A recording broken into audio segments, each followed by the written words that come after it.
since I was born, I've been trained to serve you. And in the kingdom, we're not just going to have one woman. We're going to have many women. You know, this bullshit today where you only allowed just one woman and that's it. No, we're going to have plenty of women. You know, back in the days, we thought the same thing. Oh, you're going to be my top woman in the kingdom. You're going to be the top chick. You know, blah, blah, blah, this, blah, that's all bullshit. You know, we're going to be the shit. You know, so to speak. You know, underneath Yahweh Bashem Yahushai. Because the scriptures, look, man, the Israelite man has been beaten down way too long. You know, the Israelite man has been beaten down way too long. And it's about time for the Israelite man to be the one that get pampered. This is the book of Isaiah, chapter 13, and verse 12. It says, I will make a man more precious than fine gold, even a man than the golden wedge of Ophir. The women already got their glow and their shine in this world. We're going to be the ones that's going to be shining. And we're going to be the ones that are going to be precious, more precious than fine gold, even the man than the golden wedge of Ophir. So the greatest and the top gold on the planet, we're going to be far more admired and precious than that. You know, because a real man, which is an Israelite man, a man of the Lord, is going to be highly sought after. You know, so forget about these women that we get here. These women that we get here are used goods. Isaiah 4. And in that day, 7 women shall take hold of one man, saying, we will eat our own bread and wear our own apparel. Only let us be called by thy name to take away our reproach. In that day shall the branch of the Lord be beautiful and glorious, and the fruit of the earth shall be excellent and comely for them that are escaped of Israel. The scripture says, seek ye the kingdom of heaven first. That's right. First. So it goes back again to the priority, man. Right. Seek the kingdom first. And Yahweh said, all these things shall be added unto you. So we know that's how we chilling, man. We know, look, we're in the time, man. We're going to get all kinds of women, man. And in that day, 7 women shall take hold of one man, saying, we will eat our own bread and wear our own apparel. Only let us be called by thy name to take away our reproach. In that day shall the branch of the Lord be beautiful and glorious, and the fruit of the earth shall be excellent and comely for them that are escaped of Israel.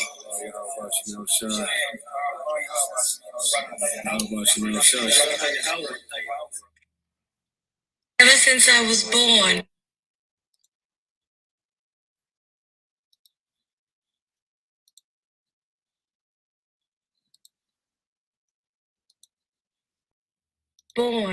I've been trained to serve you. So, am I not all you dreamed I would be?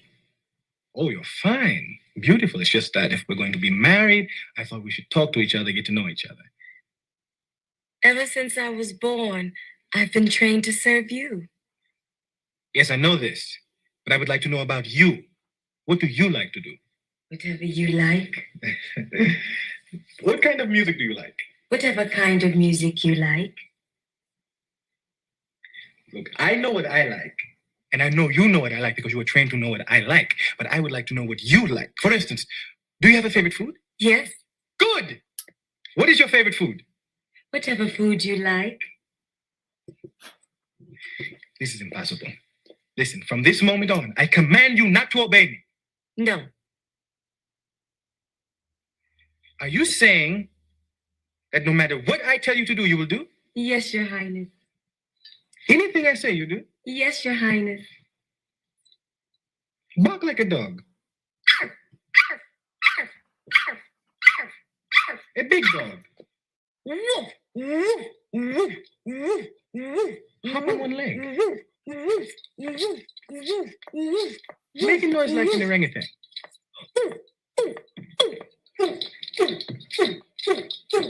Ah! I see the two of you are getting along.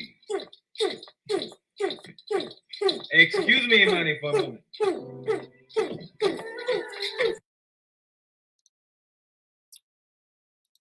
right, shalom, shalom. I'd like to start off by saying, Barakatah Yahweh, Barakatah Yahushai, Call Haloyim, Yahweh, Bahashem, Yahushai, Bahashem, Rakak Wadash.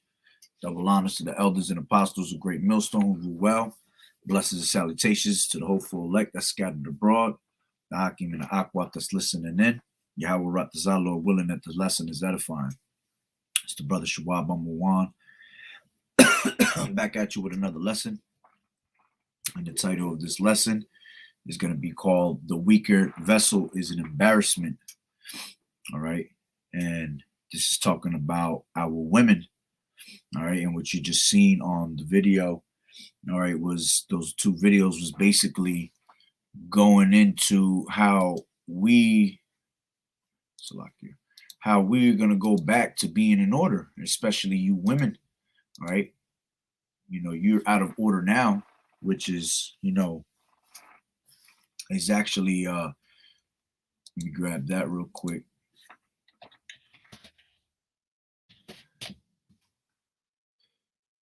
This is, Jeremiah,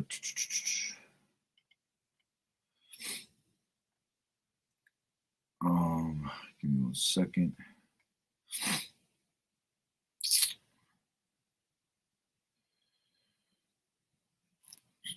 Yeah, pretty sure it's that one.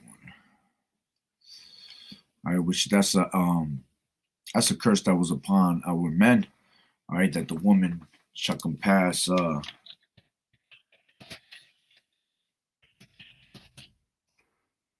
right. So like it was 31. I went to Jeremiah 29. But this is Jeremiah 31 and 22. And it says, how long wilt thou go about, O thou backsliding daughter? For the Lord Yahweh Bashim Yahushua has created a new thing in the earth. A woman shall compass a man. You see? And you know, the women, that's right, like the brother said, our women will be in complete order. Exactly. We're going to be in complete order with our women, man. Even us ourselves are going to be in complete order. All right. But the women right now, see, they're on top. You know, pretty much they have a very big say-so. And it all goes back to them having that philosophy stuck with them, you know, from the garden. All right. Let me grab that real quick. That's in Genesis 3, I believe. Fall of man. Yeah, let's go start from the top. It says, Genesis 3 and 1. Now the serpent was the most subtle than any beast of the field, which the Lord Yahweh Bashim Yahushua had made. Right. And this serpent, right, when you go into that word serpent, it's talking about a sly, treacherous man. All right. It's not talking about an actual serpent. All right. Because serpents don't talk.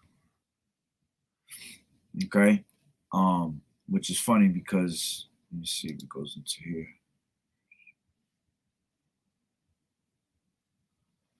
Matter of fact, let me do this real quick. Definition of serpent. Yep. Right here. All right. The definition of serpent.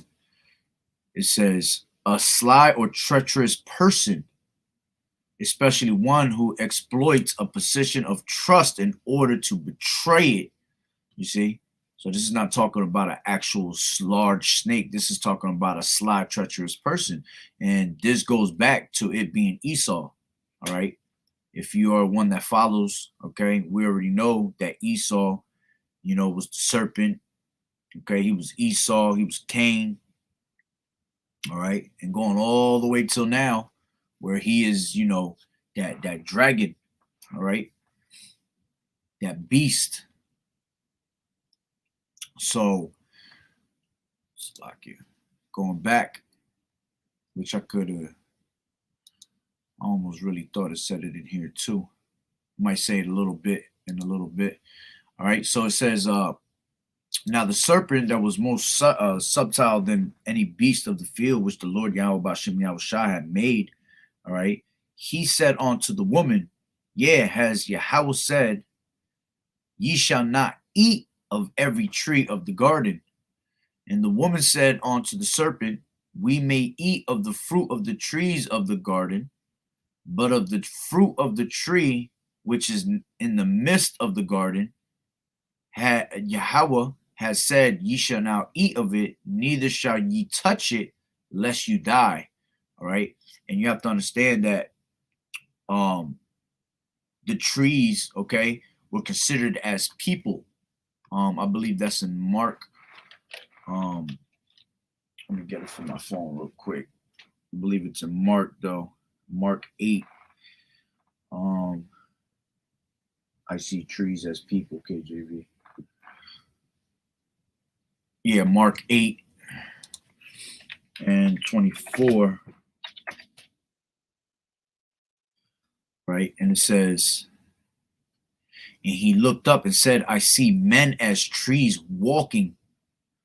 Okay. Now, going back to Genesis, right? These trees is speaking of people, right? So the ones that they were able to be around, okay, was the ones that were pretty much, you know, the righteous trees, okay. And then it says, but of the fruit of the tree which is in the midst of the garden, which was a way that was pretty much the wicked, all right. Yahweh has said, Ye shall not eat of it, neither shall ye touch it, lest ye die. All right, we weren't supposed to interact with these other trees, all right. And it says, and the serpent said unto the woman, Ye shall not surely die. All right. And it says, for Yahweh does know that in the day ye eat thereof, then your eyes shall be open, and ye shall be as gods, knowing good and evil. You see, and pretty much in today's society, what you see, all right, by the woman having rulership right now, all right, which they really don't have rulership. It's just that Esau has fooled them to think that they have rulership in this world, all right. Going back to, you know, Jeremiah 31, where it said a woman should compass a man, all right. These women today, they think they're goddesses. They think they are on top of everybody, all right, because that philosophy that's carried on from Genesis, all right, that happened in Genesis has been carried on throughout all these generations, you see. So it goes all the way back to the garden, all right. In the same way, this damn devil, this is when he lied, you know, he lied to the woman, all right, and told her that she shall not die, that she shall be a god, you see, knowing good and evil. And she believed it.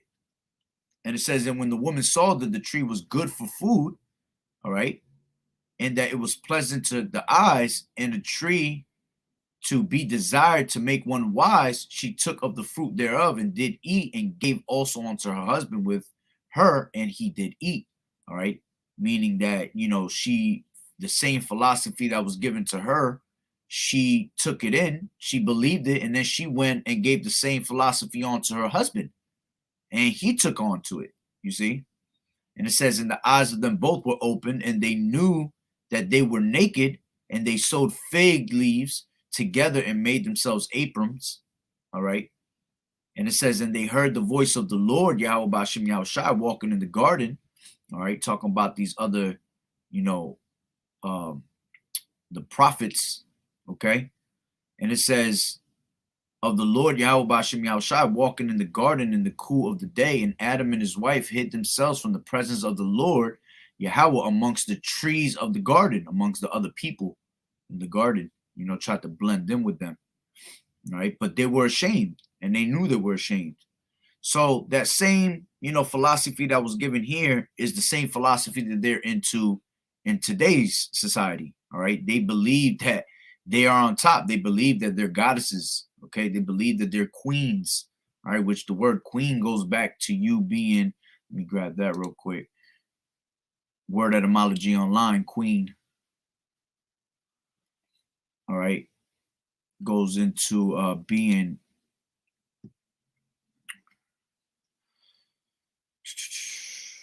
queen, female ruler of a state, woman, wife. Okay. Female sovereign, woman ruling in her own right. You see, that's the spirit they come in. all right, which when you go into queen, okay, the true queen will be this one, which is a hussy, which is a hussy prostitute, all right, a robust woman, okay, and that's why it says compare queen right here also with it.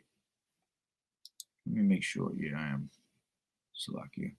Shalom, shalom, Yahweh Bashem, Yahweh Barakatah. All right. So going back. All right. Queen goes into a hussy, okay, prostitute, a robust woman. And when you go into to compare it with the queen, you know, she believes that she's a female ruler, all right, that she rules over all things, ruling in her own right, which is all going off. All right. You women are nothing but an actual female servant. All right. Which it tells you that, all right, that a woman goes into what? It says right here, adult female woman. It goes, see, woman, female servant. You see, that's what your true position is to be a female servant. It tells you that in Genesis 2:18. Okay. And it said, and the Lord Yahweh Bashem Yahweh Shai said, it is not good that the man should be alone. I will make him a helpmeet. You see, that's what you were made to be, a helpmeet, which also it speaks of that in Tobit. Tobit, I forgot exactly where it is. I think is it 8? 8 and 6. Yep. And it says, thou madest Adam and gavest him Eve, his wife, for an helper and stay. And them came of them, Salakia, came mankind. Thou hast said, it is not good that man should be alone.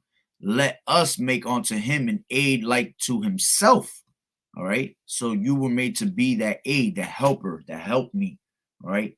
To bear our children. All right. To, you know, take care of our children, you know, and do things like you know, take care of the house, you know, cook. Okay.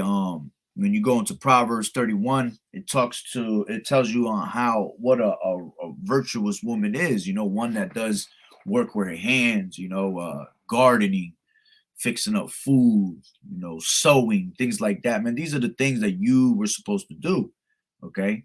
Now, at the end of the day, when you do what you're supposed to do as a woman, right, Yahweh Bashem Yahweh Shai blesses you with the things you need. You see, a man's going to take care of you. And when you do, and when you are that servant to a man appreciates that, man, and he has no choice but to basically take care of you. Because at the end of the day, all right, we men, that's what we want. We want a woman to serve us properly, man. And when we see that, we acknowledge that and we take care of our women, you see. But when you're being a nag and you're thinking that you run the whole world, man, it's this is why half of these men work late. Half of these men are leaving you. You know, these men don't want nothing to do with you. Women jump on to the next one, all right, leave you stranded because you guys are so out of order. And even our men that are not even in the truth don't like that.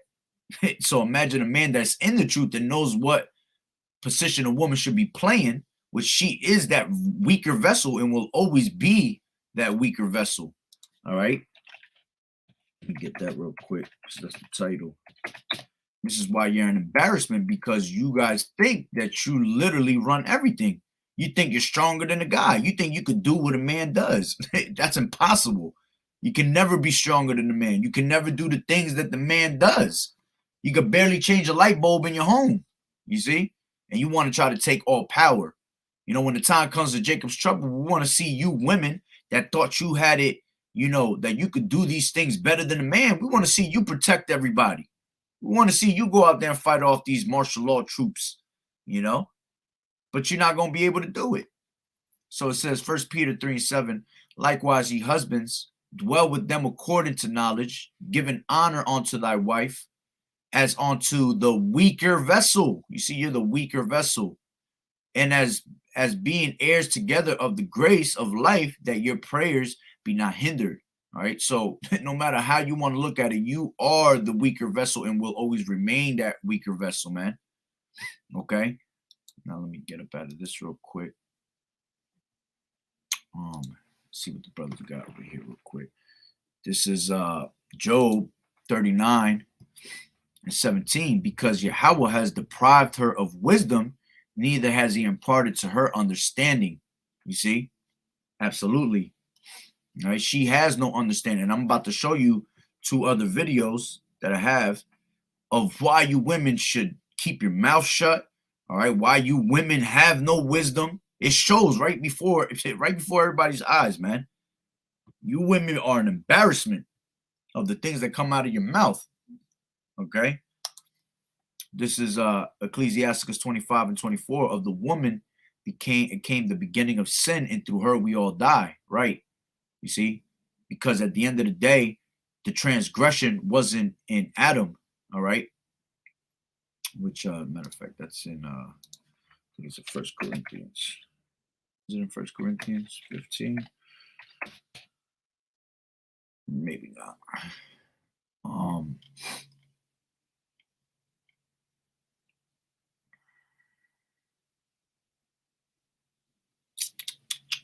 Give me 1 second.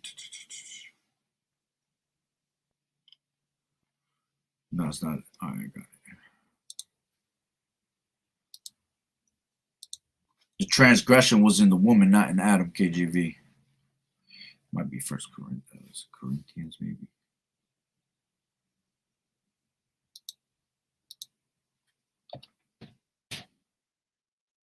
Timothy, there you go. 1 Timothy 2:14. And Adam was not deceived, but the woman being deceived was in the transgression. You see? So she was the one that caused everybody to pretty much be in the predicament we're in today. All right, by taking on that philosophy.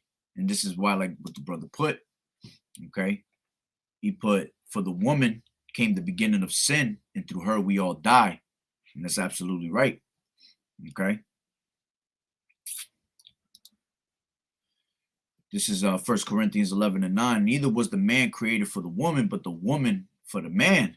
Absolutely. Okay. Matter of fact, let me hold off on these real quick. I'll bring the brothers back out real quick in a second. So let me bring out these. Ever since I was born. Salaki, let me bring out these. I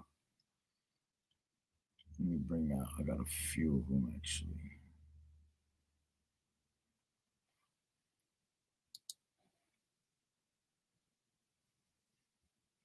Yeah, okay. Now, this is one right here. I'm not going to play too much of it. Amos 8:11. Salaki. It says, "Behold, the days come." Salaki, give me 1 second. Let me switch this mode so you can see it better. I want to go to Amos 8:11.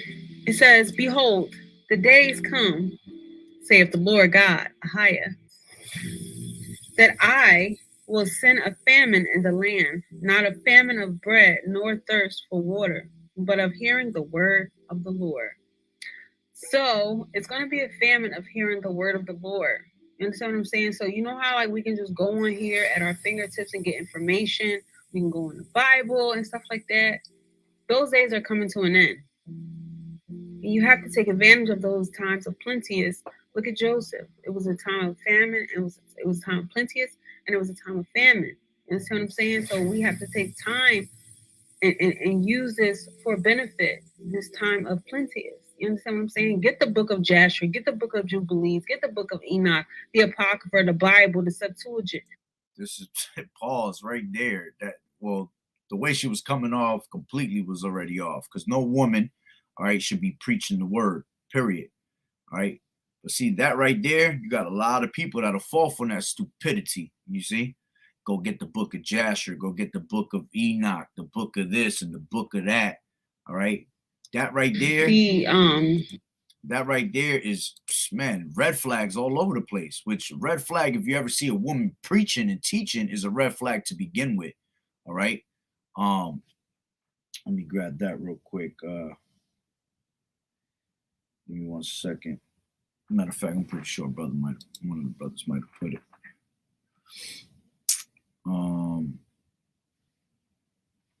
Get it real quick. There you go. It's the spirit. All right, this is 1 Timothy 2:11. Let the woman learn in silence with all subjection. You see, a woman is supposed to be in silence. All right, a woman is not to I think that's in the same. This is, yeah, it is in the same one. It's the next one right after that. Exactly. This is 2. Let me just go to that real quick.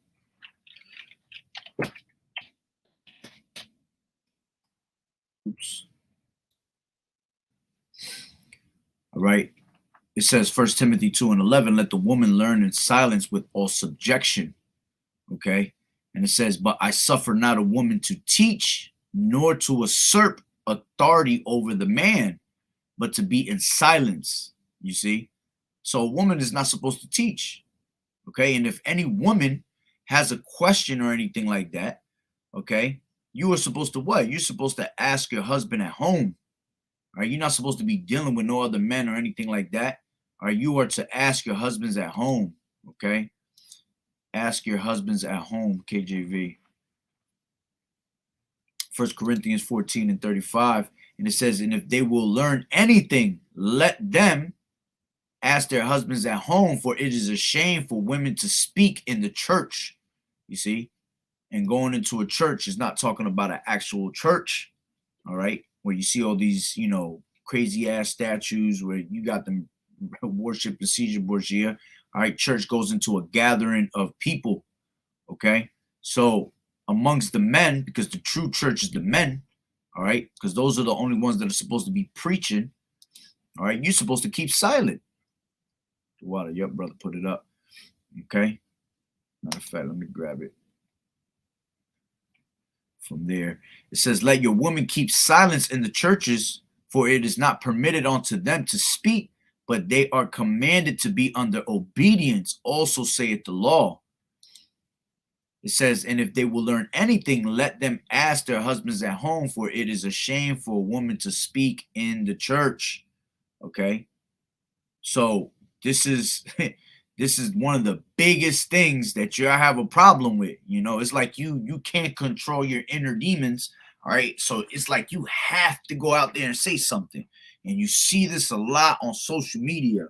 All right. And it's funny because this is one of the reasons why I'm about to leave social media, because the only reason I stay in this is because you get a lot of good news and things like that. But man, this should be vexing to the spirit, man. The shit that you be seeing go down those lines, man, them timelines. A lot of women are so bugged out and they don't get the point that they gotta shut up, man, because you sound ridiculous when you're trying to preach the word. You see, you're all out of tune, all right? Like the brother put before, you're deprived of wisdom, okay? You said they blocked it.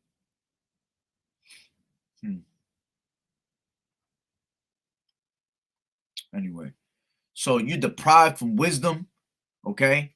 So when you're coming out your mouth, you're not even preaching the word the proper way, and that's not your duty. That's why it doesn't come out of your mouth the proper way, because it's not your duty. But then you get some of these women that'll try to listen to what brothers is saying and try to go out there and pretty much say the same parrot talk it.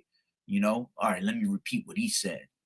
All right, and all you're doing is just bringing destruction upon yourself, because you're not moving according to the law that was given to you. As a woman, you have a certain role to play, and you have to play that role, and one of them is to keep silent, man.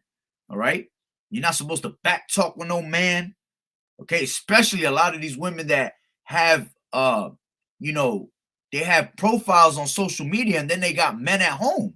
You're not even supposed to be on social media. All right, you're not even supposed to be going on a comment board to say anything like that, man. You're supposed to keep to yourself, and the only man you speak to is, the only person you speak to is your man. It's that simple. All right. But of course, you have a problem with authority because you had a problem with authority in the time of Genesis, the 3rd chapter, all the way in the beginning, when Yahweh Bashim Yahushua specifically said not to eat of any other trees, all right, in the garden, and you still went out there against the word of Yahweh Bashim Yahushua and did it anyway. All right, so that spirit carries on all the way till now. All right, so this woman telling you on top of that. All right, as a matter of fact, let me grab that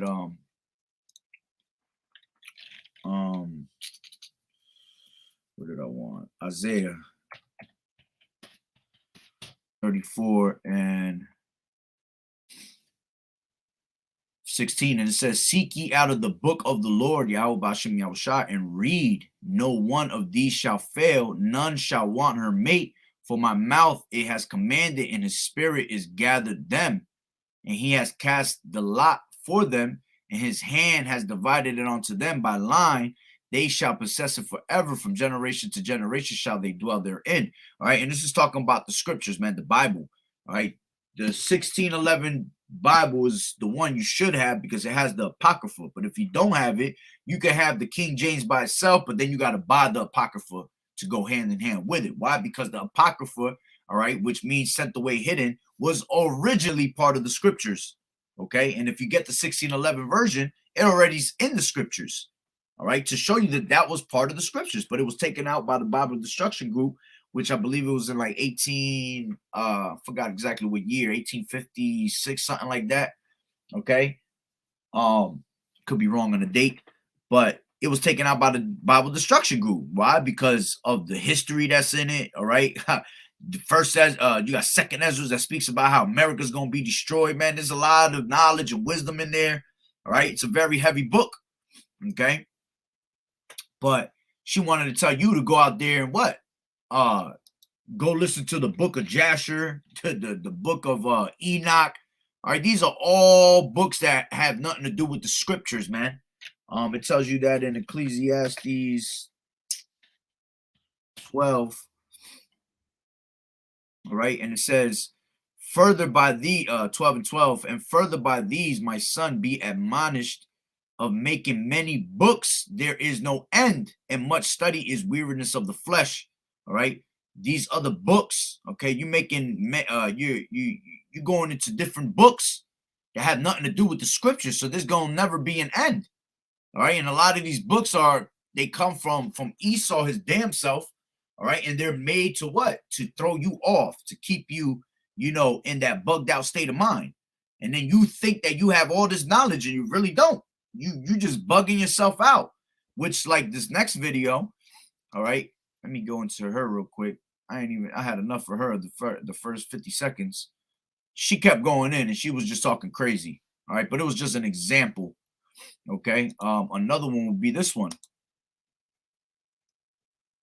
where the metals are in the world, such.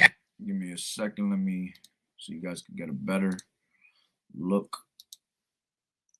Such as where the metals are in the world, the art of war, magic, astrology. So it has nothing to do with Seth and Cain's descendants mixing, and everything to do with angels and humans mixing, disrupting the human DNA. God saw that this was wicked. And Jesus says, in the end, before I come back, this is what the times will be like. So this is important to keep this in mind. Anybody who has an ear should hear this in mind. This is why you got to just be careful, man, because a lot of men be falling for this. I be seeing it all over.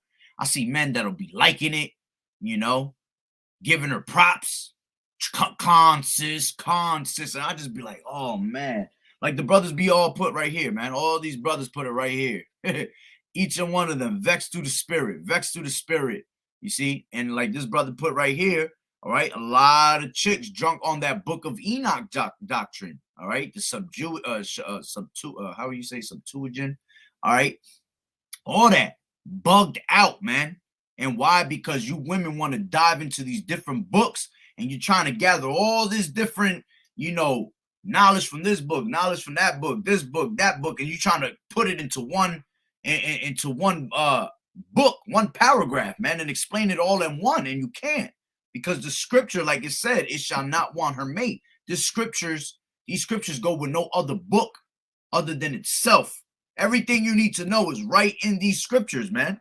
All you got to do is read, all right? Ask Yahweh Bashim Yahweh Shah to give you knowledge. So like it says in the scriptures, it says, if any man, all right, lack knowledge, ask of it, and it shall be given to you. It's given unto you liberally. So all you got to do is ask Yahweh Bashim Yahweh Shai to guide you in the righteous direction, which he knows your true intentions. All right, he knows your true heart, man. All right, he knows where if you really are about this truth or not. And the only ones that are going to receive this truth is the elect at the end of the day, man. So these other women, all right, they want to call themselves prophetesses, all right? They come in them Jezebel spirits, man. All right, a lot of them, which this is another one right here. Women like this, all right, she's bugged out. When we die, we don't go to heaven or hell. We just asleep. What? Man, it's just things like this that doesn't need to be put up because people believe it. See, you get all these these newcomers, all right, that come into the truth. All right, and they're trying to search for the truth, and they're hungry and thirsty for the truth. But then you'll get somebody like this that they don't know any better, and they fall right into their traps, right into their temptations, man. So it goes in, and this girl right here, man, I've done a few videos on her ass because of the shit that she be bringing out is just horrible to the spirit, man. And then again, you'll see 1,000 likes on it, and people falling for it, man. And you just misleading our people, which goes back into them being them Jezebel spirits. All right, let me grab that again, Salaki. I don't know if y'all was seeing it actually. I probably didn't get to see it from there. Let me see. Yeah, it was this one. She be acting like a straight Jezebel, and it tells you that in Revelations 20.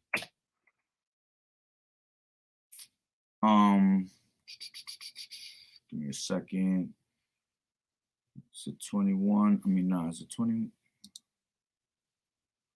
Oh, 2. Salakia. Revelations 2. Revelation 2. And it's at the bottom. Yeah, because this was the message to the one church, Thyatira. And it was, where was it? Yep, right here. 2 and 20, and it says, notwithstanding, I have a few things against thee, because thou sufferest that woman Jezebel, which calleth herself a prophetess, to teach and to seduce my servants to commit fornication and to eat things sacrificed unto idols. You see? And this is exactly what she's doing, seducing the prophets, all right? Committing them, getting them to commit fornication sexually, on top of that, spiritual fornication, all right, to eat things sacrificed unto idols, all right. And then at the time, I think it was in Kings, all right, you had Jezebel that was what? Putting prophets down to death. You see, where you had Elijah, he had to take the 100 prophets and hide them in a cave, 50 apiece. You see, because why? At that time, she was getting the prophets put to death. All right, and it's the same spirit today. All right, you get these Jezebel spirits that go back to just being witches. All right, straight witches. And what does it say in the scriptures in Exodus? I suffer not a witch to live. Okay, and she basically seducing their spirits. All right, with all types of crazy ass fornication. All right, sacrificing unto idols. All right, that's why it tells you in let me grab that real quick since I'm right here. 1 Timothy 4:1. Now the Spirit speaketh expressly that in the latter times some shall depart from the faith, giving heed to seducing spirits and doctrines of devils, speaking lies and hypocrisy, having their conscience seared with a hot iron. All right, you see? So they give into those seducing spirits. All right, just like it says right here. And it says, to teach and to seduce my servants to commit fornication and to eat things sacrificed unto idols. And I gave her space to repent of her fornication, and she repented not. Okay. Behold, I will cast her into a bed, and them that commit adultery with her into great tribulation, except they repent of their deeds. And I will kill her children with death, and all the churches shall know that I am he which searcheth the reins and hearts, and I will give unto every one you according to your works. You see, so all you people that want to follow women like this, all right, because you got a lot of you women that can't let go of that spirit, all right, of, oh, you know, that's a woman, bro. Shouldn't be talking to her like that's your sister, you know? Y'all get in that spirit, man, you're going to end up being put to death along with these women that are doing that, man. Okay? And it says, behold, I will cast her into a bed, and them that commit adultery with her into great tribulation. All right? Those that fall into her seducing ways, man, that fall into her philosophies. All right? Because that's going back into adultery. This is why, see, you got adultery, all right? The physical, having sex, you know, with someone that's married, okay? And then you got adultery, which is that spiritual fornication, man. You going out there worshiping on other gods. This is why we got put in these different captivities, man, for going off like that, all right? And Yahweh Hashem Yahushua looks at us as his woman. So we went out and we started, you know, taking on these other philosophies, these other gods, and that's basically saying that we cheated on Yahweh Hashem Yahushua. So the penalty of adultery is what? Death. So this is the penalty you're going to receive. So again, you'll get these women that do that straight spirit like that. Let me go back to here. All right, and seduce you with their wickedness, man.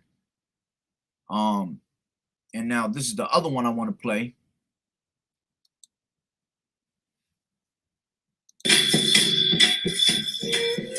Which this is straight feminism, man. Again, women trying to empower other women to make them think that they run and rule the world, man.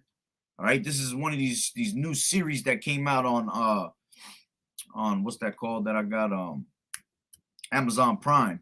All right, but the first 3 minutes of it, this is the first 3 minutes of the first episode, and it was just like, oh man, I gotta turn this shit off. High above the Himalayan mountains, there is a tribe of people called the Masuo, living in what has been named the kingdom of women. Here the women are openly stronger than the men and entirely in charge. They practice, which we just said what? That the woman is the weaker vessel. See, they trying to be stronger than the men. Impossible, man. You can never be stronger than the man. Walking marriage. The women choose who they want to be married to. And when things get old or stale, they simply decide, boom, we're not married anymore. And they move on to another husband, and another, and another. All right, there you go. They move on to another husband, and another, and another. So as long as these women are happy, they don't have to move on to another husband. But as soon as they get bored, these women, all right, move on to another husband. And this is called the Masuo. This is for real. I thought it was fake, but I looked it up and it really is. Let me see. Masuo. All right. And it says, give me 1 second, I have seen it. Oh, the Masuo, because she said what they do is the walking marriage. And it says, all ongoing sexual relationships in Masuo culture are called walking marriages. These bonds are based on mutual affection. When a Masuo woman or man expresses interest in a potential partner, it is the woman who may give the man permission to visit her. So the woman is the one that runs the show. As long as the woman says, okay, it's all good. All right. But we already know that, according to the scriptures, all right, if a man wants a woman, he could take a woman. Obviously, we can't do that in today's society because Esau runs the world. All right. Your ass will go to jail. All right. But according to the scriptures and being in the right order, if a man wanted a woman, he would just take the woman. All right, simple. You know, it goes all into that, you know, that whole rape doctrine that people will try to use against us and all that and say, oh, you can't say that, you know, when they don't actually have the true understanding, all right, of what that really means. All right. As a matter of fact, let me go into that real quick. Word etymology online. All right. When you go into that word,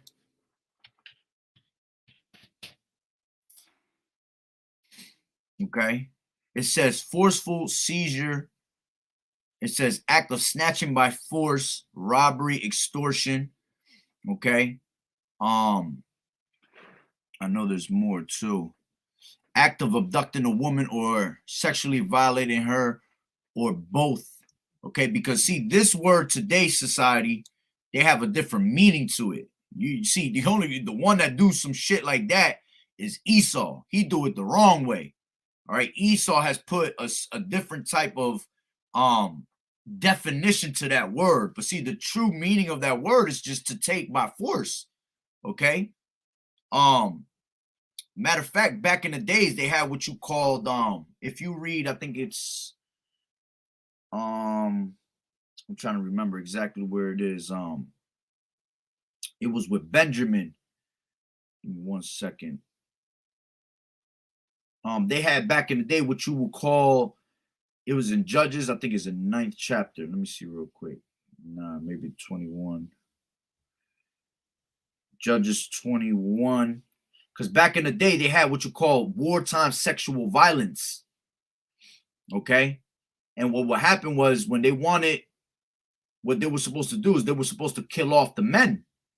All right. And the women that had not been betrothed, all right, that had never had a man, okay, they would be taken as spoils of war, you see. So it was no questions about it. Them women were just taken. All right. And as a matter of fact, there's another one. Let me see real quick. I want to see if it's in 21. Yep. Judges 21. I'm not going to read that at all. All right. But maybe I'll read one scripture out of it. Let me see. You guys can read it for yourself. Judges 21 is a good chapter, and it talks about how the men of Benjamin, all right, they needed women to continue on with their lineage, man. All right, and what did they do? They went down into the city and they smite all the men. All right, and why they would do that? They would smite the men. They would smite the kids. Why? Because they made sure that no man was left of that what do you call it, of that bloodline, because you didn't want a little kid to survive and then he go out there and make babies later in the years and continue that lineage, you see, that line. So they had to put all males to death. All right, and they had to put the women that already had men to death because they were defiled, you see. So the ones that stayed and were kept as spoils of war, okay, that were taken, okay, by force, were the women that had never been betrothed, that had not been with any man, all right, and those will become their women. You see, it was no choice. A woman had no choice, no say so. If he wanted that, that's what he would take. You see, and we're going back into that time. We're going back into that order and everything, man. When the time comes for the men to be in the kingdom, if he wants a certain woman, that's his woman. He just gonna take it, no questions asked. All right. But let me just grab one part here. And it says all right, 23, 21 and 23, and it says, let me get it over here. Judges.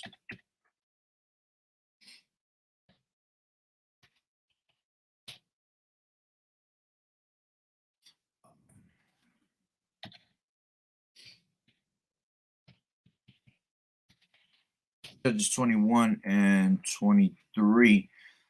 All right, and it says, and the children of Benjamin did so and took them wives. As a matter of fact, let me read it up a little bit.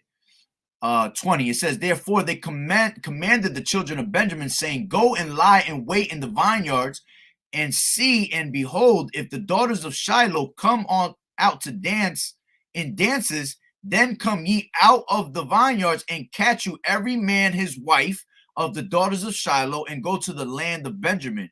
And it shall be, when their fathers and their brethren come unto us to complain, that we will say unto them, because be favorable unto them for our sakes, because we reserve not to each man his wife in the war, for ye did not give unto them at this time, that ye should be guilty. And the children of Benjamin did so, and took them wives. All right, let's go into that word took.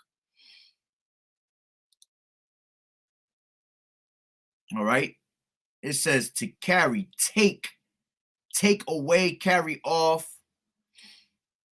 Let me see what else you got here. A whole bunch of words down here. You got marry, which marry, all right, goes into sex is marriage. Okay, which we'll probably get into that in a second.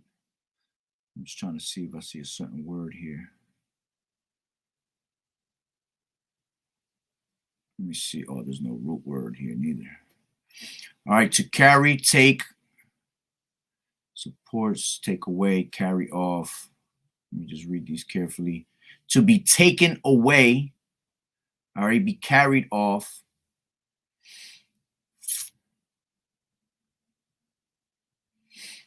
All right, let me go back out.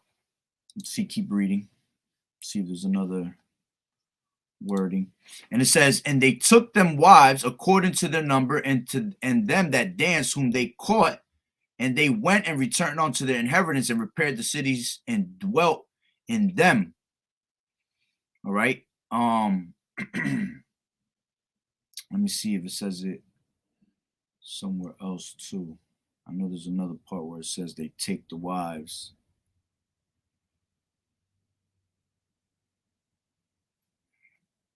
Shall every man, blah, blah, blah. That no man lying with any man. No, that's not it. Give me 1 second.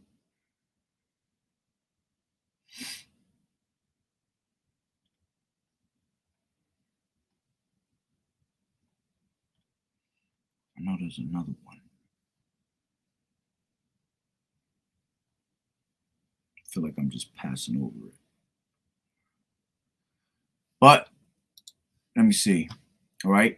Forceful. This is the word. All right. Forceful seizure, act of snatching by force. All right. What else they got in here? Ooh, here we go.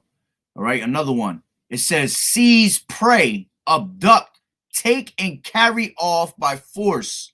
To seize, abduct. Seize, carry off by force. Again. What else you have here? So rob, strip, plunder. To defile.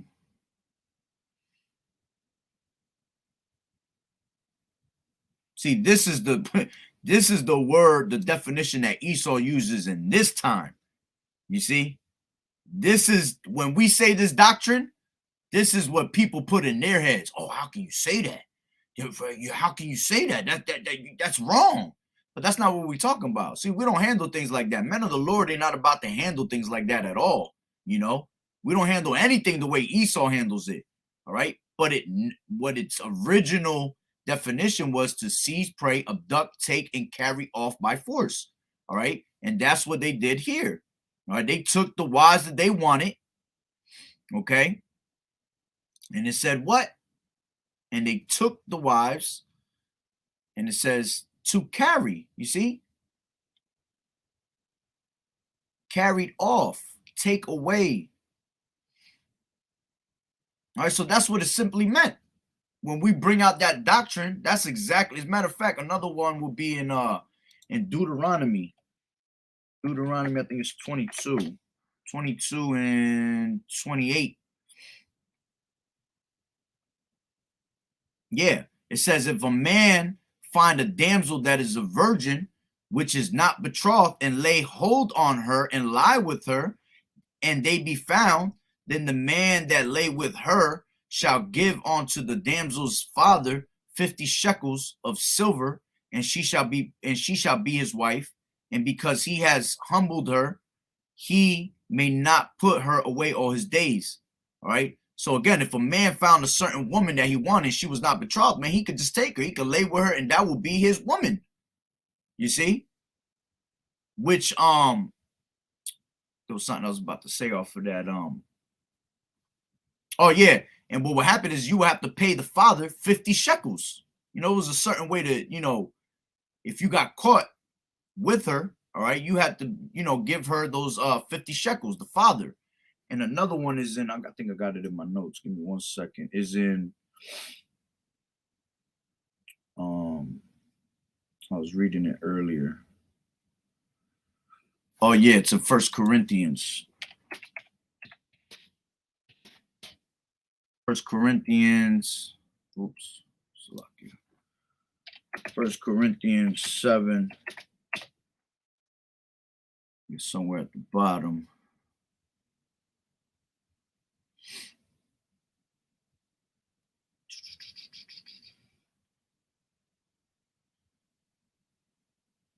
(36), and it says, but if any man think that he behaveth himself uncomely toward his virgin, if she pass the flower of her age and need so required, let him do what he will, he sinneth not, let them marry. All right, and going into marry, you see again, sex is marriage. Okay, sex is marriage, and then marry also goes into I believe it goes into Salakia. It goes into to cut. This is to cut, to plant seed.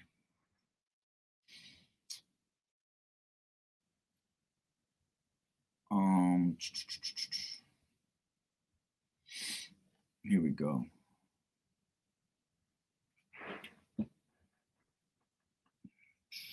What was it? To give offspring. Yeah, to give offspring. It says it right here. To give offspring in marriage. And how do you give offspring? Is by you planting your rod into a woman, all right, and you planting the seed. That's how you give the offspring. Sex is marriage. All right. So when it says to take them as wives and to marry them, it's to just take the woman to how you want it. See, but when you tell a woman that today in this society, they can't stand that. All right. Oh, that's wrong. You can't do that. It all goes back to me wanting to be what you know. In the rightful order, when things go back to that rightful order, we're going to take whatever we want, and you ain't going to be able to say nothing about it. You're going to be cool with all the other wives that we're going to have. All right. And there's going to be no talk back about it. Okay. You're going to have to deal with it. So, Slacky, let me go back to that video. All right. What was we right People here? called they practice walking marriage. The women choose who they want to be married to. And when things get old or stale, they simply decide, boom, we're not married anymore. And they move on to another husband, and another, and another. And the guy has no say. That's another one they got off of. All right. Going off on that, you go back to 1 Corinthians 7, and I believe it's at the top. It says, let me grab it right.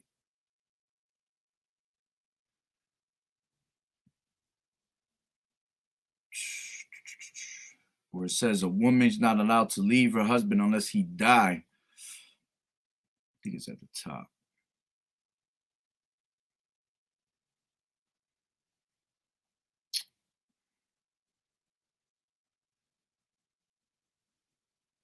Let me read this one right here. 1 Corinthians 7 and 10, and it says, and unto the married I command, yet not, but the Lord, let not the wife depart from her husband, but if she depart, let her remain unmarried or be reconciled to her husband, and let not the husband put away his wife.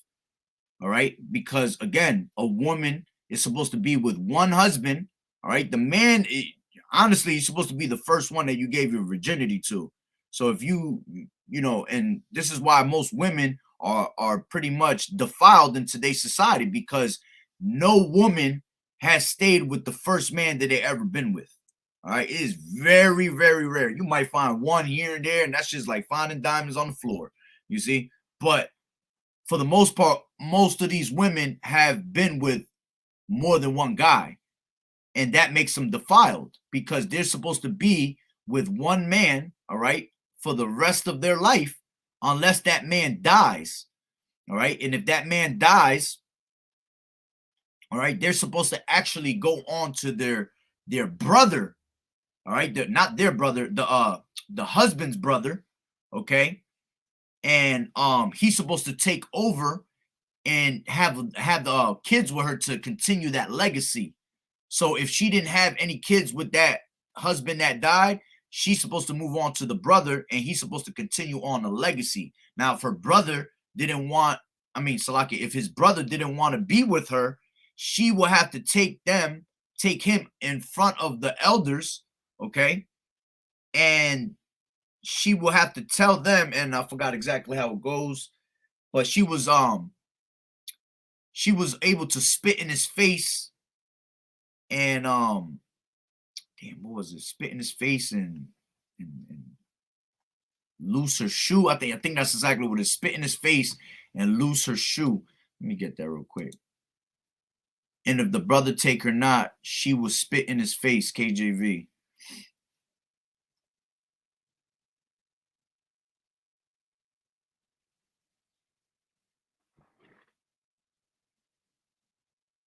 Oh yeah, right here. This is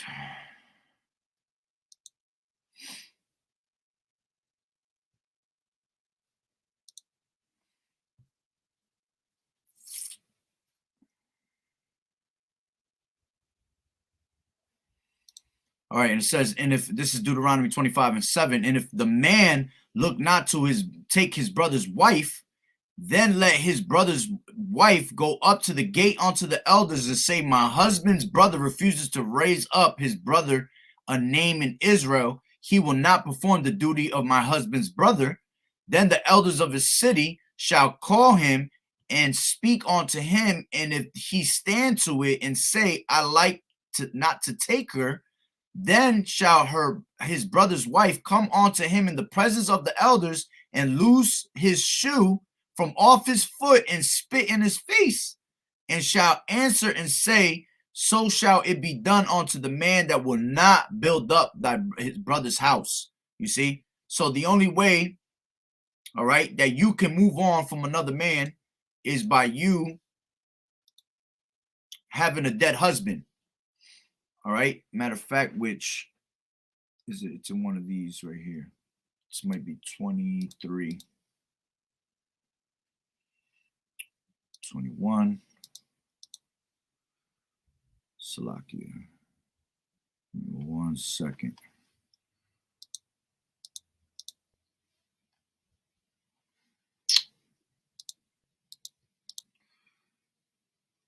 Man. 1 second.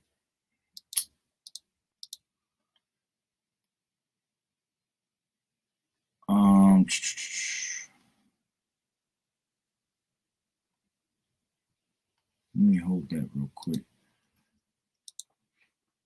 A woman cannot move on unless her husband is dead, KJV. I think it's in 2 different spots. Okay, Romans. I'll see, it was in 1 Corinthians 7. Yeah, it was at the bottom. I was looking for it at the top. Yep, that's why I was way at the bottom. All right, 1 Corinthians 7:39, and it says, the wife is bound by the law as long as her husband liveth, but if her husband be dead, she is at liberty to be married to whom she will, only in the Lord Yahweh Bashem Yahushai. You see? So if her husband dies, she can move on. All right, and the next man that she was to be with had to be a man of the Lord. You see, that was the only way you can move on to another man. So you have this woman, all right, speaking in that video. She was saying that in that Masuo, okay, doctrine that they have over there, they could pretty much go from man to man to man when they get bored. You can't do that. You have to be with your man for the rest of your life. And this is the type of things, all right, doctrines that Esau show our women, because at the end of the day, these other nations, listen, the law don't pertain to them, okay? The law is for us, you see? So our women get fed this bullshit and our women believe it, all right? And then they'll put out movies and things like this to put it in your head that you're allowed to do that, and you're not, okay? So the other one was, what did it say? Romans, let me grab that one real quick. Romans 7:2, and it says, for the woman which has an husband is bound by the law to her husband so long as he liveth. But if the husband be dead, she is loose from the law of her husband. Okay, you see, you have to stay with your man. All right, this is the other one, as a matter of fact. This is another way you can leave.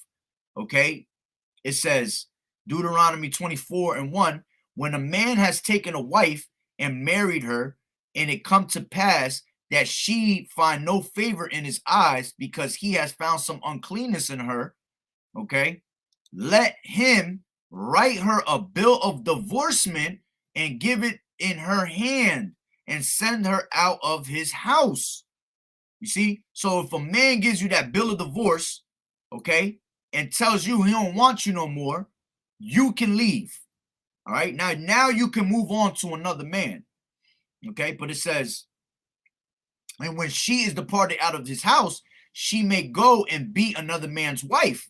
But then it says, and if the later husband, hate her and write her a bill of divorcement and giveth it in her hand and sendeth her out of his house, or if the latter husband die, which took her to be his wife, her former husband, which you see a lot of this in, man, you see a lot of this with our people. Our people split up, okay, and then they go back together later, all right, especially you women. You women love to break up with your man, okay? Oh, I need space. I need to do this. I need to do that. You know, I need some time to think. Meanwhile, what you're really saying is I want to go and see other people, okay? Now they break up. Now they go see other men, okay? Because now they're single. Because all women, when they single, all right, if they're not in the truth, the first thing they're going to say is, girl, let's go out there and have a good old time. Let's party it up, you see? And they think that it's okay that they can have multiple dates. They could be dating one man here, one man there, sleeping with this man, sleeping with that man. Because why? I'm not in a relationship. I could do whatever I want.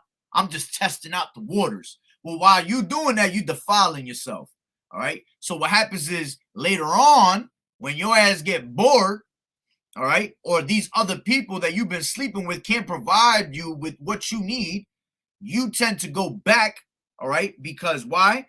Remember, when women sleep with other men, all you're doing is taking all their DNA, which is in their semen, and you put it into your body, and all that DNA stays in your body. So what you bringing is their DNA, you bringing their spirits, you bringing everything along with you, okay? Sex is just not just for pleasure, man. That's an energy that you're releasing between the both of you, all right? So that it's like that piece of energy, all right? That piece of DNA stays with that person forever, all right, as a woman. So these women, this is why a lot of them be bugged out. They have a lot of crazy ass personalities, all right, split personalities. They want to talk about they bipolar, this, that, blah, blah, blah. No, you bipolar because you done slept with hella men, all right? So you have a piece of each and one of those men in your body, all right? And what happens is the women, all right, the first one that they tend to, you know, lose their virginity by, they always seem to try to run back to them later. Why? Because that's their first love, basically. That's that first one that took their virginity and left a piece of him in her. All right, so she usually will run back. So you see that a lot in Israel today, man. These people split up, this and that. They go do their thing, and then they try to get back together later, which that's an abomination, and it tells you that right here. All right, let me read it from for one back. And if the later husband hate her and write her a bill of divorcement and giveth it in her hand and sendeth her out of his house, or if the later husband die, which took her to be his wife, her former husband, which sent her away, may not take her again to be his wife.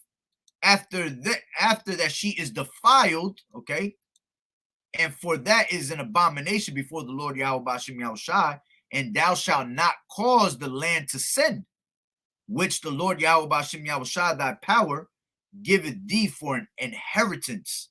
All right. And a good example of that will be you get this bum ass guy, Will Smith. All right, he went, he found out that Jada Pinkett was going out there doing her damn thing. And what he do? He cried about it and took her back anyway. You see? So she was defiled, which they were defiled already to begin with anyway, because there was some swingers. But that's a good example, you see? So he was not supposed to take her back. And you see a lot of that in Israel, man. Okay? So, you know, watching that in that video right there, all right, is bugged out for them to teach you, okay, that you can go on to another man, all right, and it's okay. Man, you are that's way out of order, man. The woman's pleasure and convenience and another, and the guy has no say. See? And the guy has no say. Oh man. And convenience is all that matters. She's in control, and convenience is all that has no say. The woman's pleasure and convenience is all that matters. She's in control, and it's easy, fast, and painless. No, she's not in control, because what did the brother just put up? All right, the brother had put it up. Let me grab it one more time. He had it up over here. Oh, as a matter of fact, I read it, as a matter of fact. That a woman should not usurp authority over a man. All right.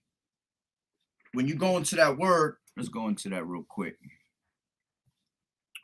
Let me knock a couple of these out real quick.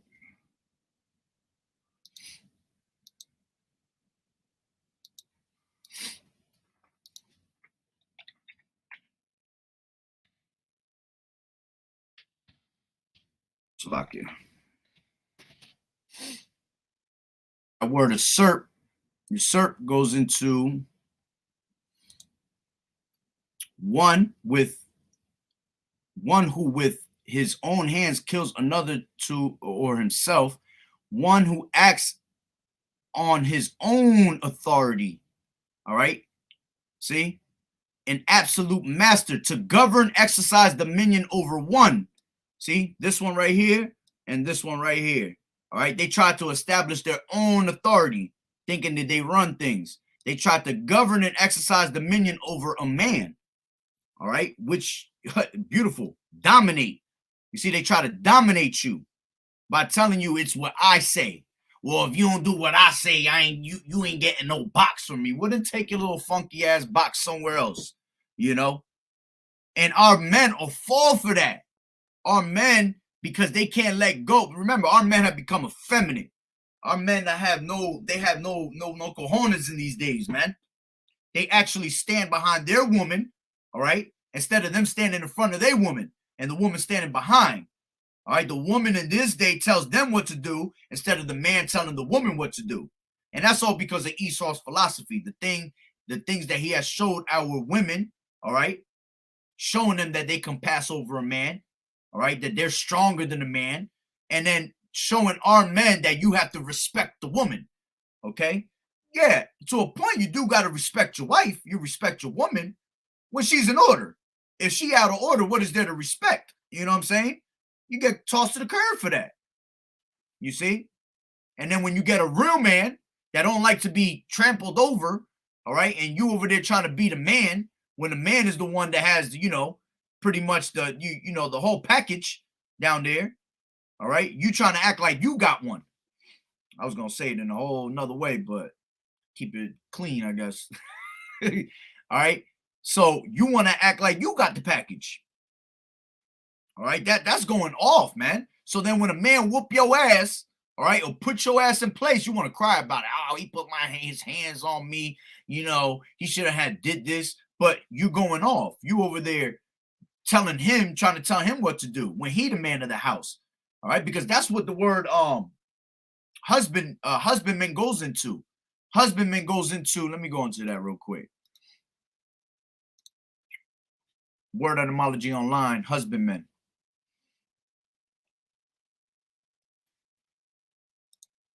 Exactly. Husband goes into male head of household, master of house.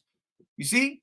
So your man, the husband, is the master of the house. It doesn't say the woman is the master of the house. It says the man is the husband, is the master of the house. All right. Matter of fact, that was the order that was given onto us.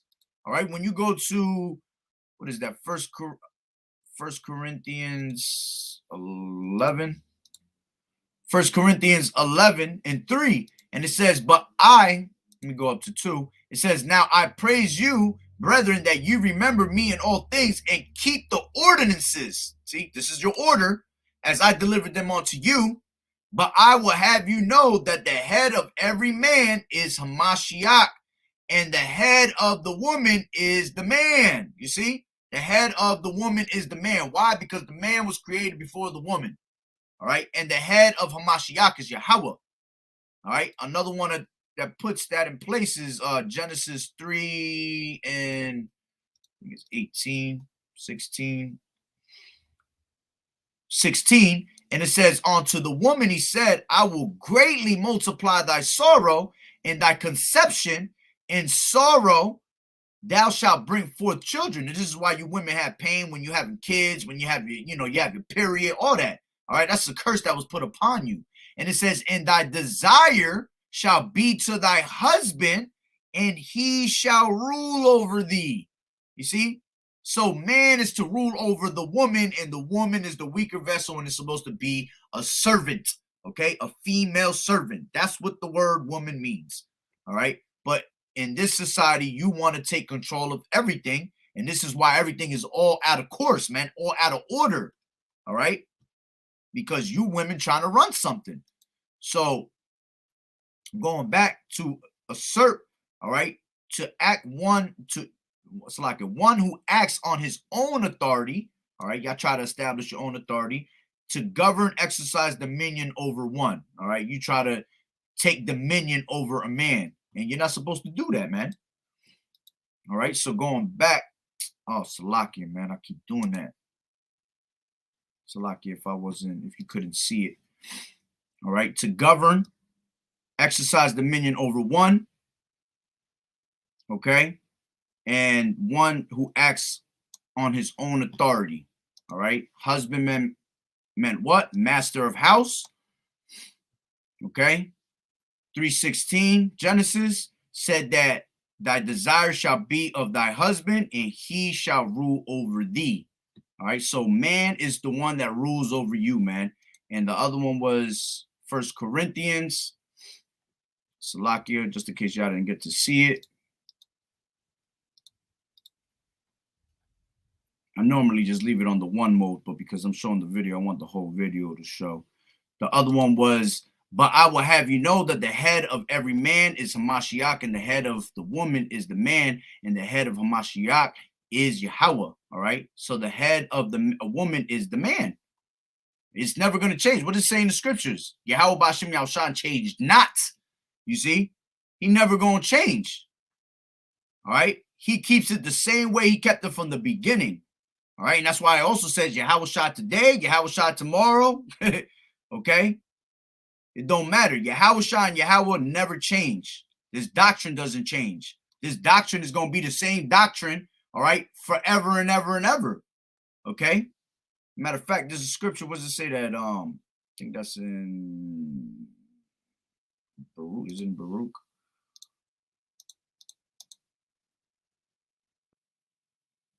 Yeah, this is Baruch 4:1. This is the book of the commandments of Yahweh and the law that endureth forever. See, it's going to be forever. All that keep it shall come to life, and but such as leave it shall die. All right. So when it comes to the kingdom, all right, these damn devils, all right, that are gonna be in slavery, they're going to have to abide by these rules. It doesn't change. You see? Now, us, we're going to have the law, statutes, and commandments in our inward parts. We're never going to be able to go off again. All right? So there's going to be no need for us to teach the law, statutes, and commandments to our young ones. And it's going to be in us automatically, especially because those that were 2/3 are going to come back through the loins of the elect. All right? And the loins, and because you're coming out of the loins of the elect is going to be in righteousness already, man. Okay? So let me go back into, matter of fact, let me see what brothers got over here. A virtuous woman is beautiful. Proverbs 12:4, a virtuous woman is a crown to her husband, but she that maketh ashamed is as rottenness in his bones. You see? So a virtuous woman, man, a true virtuous woman that's doing what she's supposed to as a woman, okay? She is going what? She's going to be a crown to her husband, because at the end of the day, the glory of a man is his woman. All right, but if your woman, all right, is on some out of order shit, all right, people going to always look at your woman and just going to be like, you know, I know brothers have been around certain brothers when your woman acting out of course, all right, y'all just look at each other and y'all be like, damn. Y'all just shaking your head, you see? Matter of fact, that's a scripture too. I think it's in Ecclesiasticus. I think it's in 26. 26, and he was shaking his head.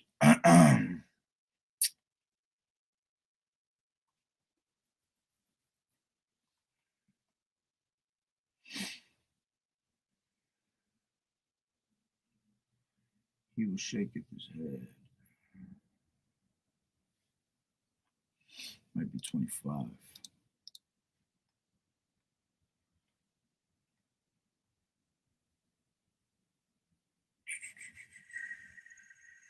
Give me one.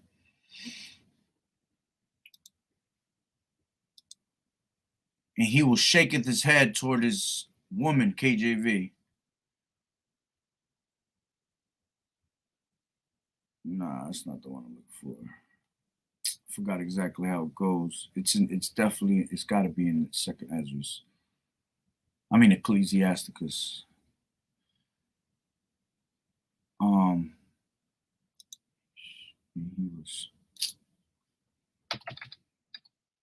He shake.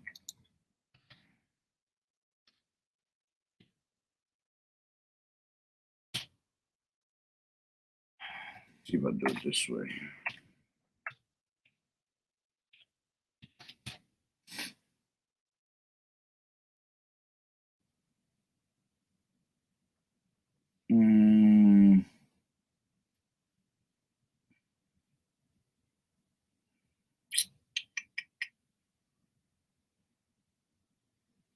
Man, it's one of these. Salakia. If a brother could remember that where it goes. Let me see if a brother put it up.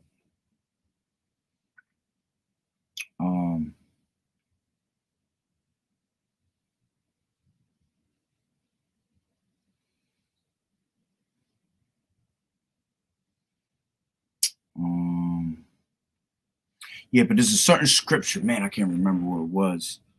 I know I thought it was in Ecclesiasticus 25 and 26, one of those. But it says that his woman will be going off and that he will shake his head up. He will shake his head at her. All right. But hey, that's what happens when our women go off, man. And we look at our women like, damn, man, no respect at all. Our women have no respect whatsoever. All right, so let me go back to what the brother had.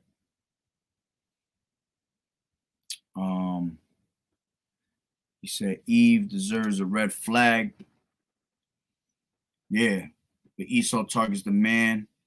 That's right. That's right. Eve is the one that's got the man going off crazy.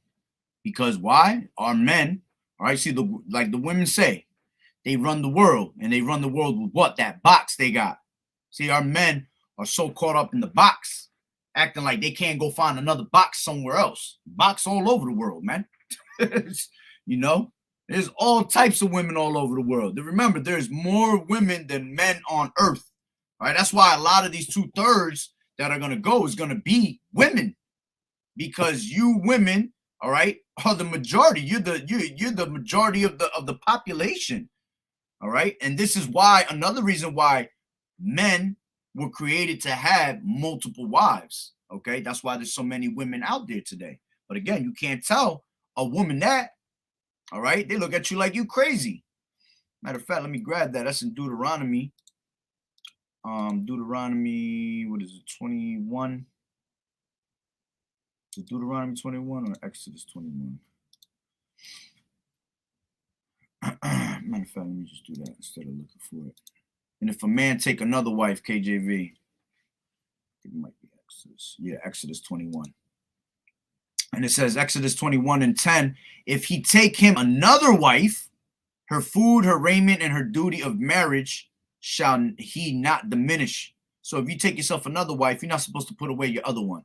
All right, you still got to take care of her. All right, you still got to give her, you fulfill her needs.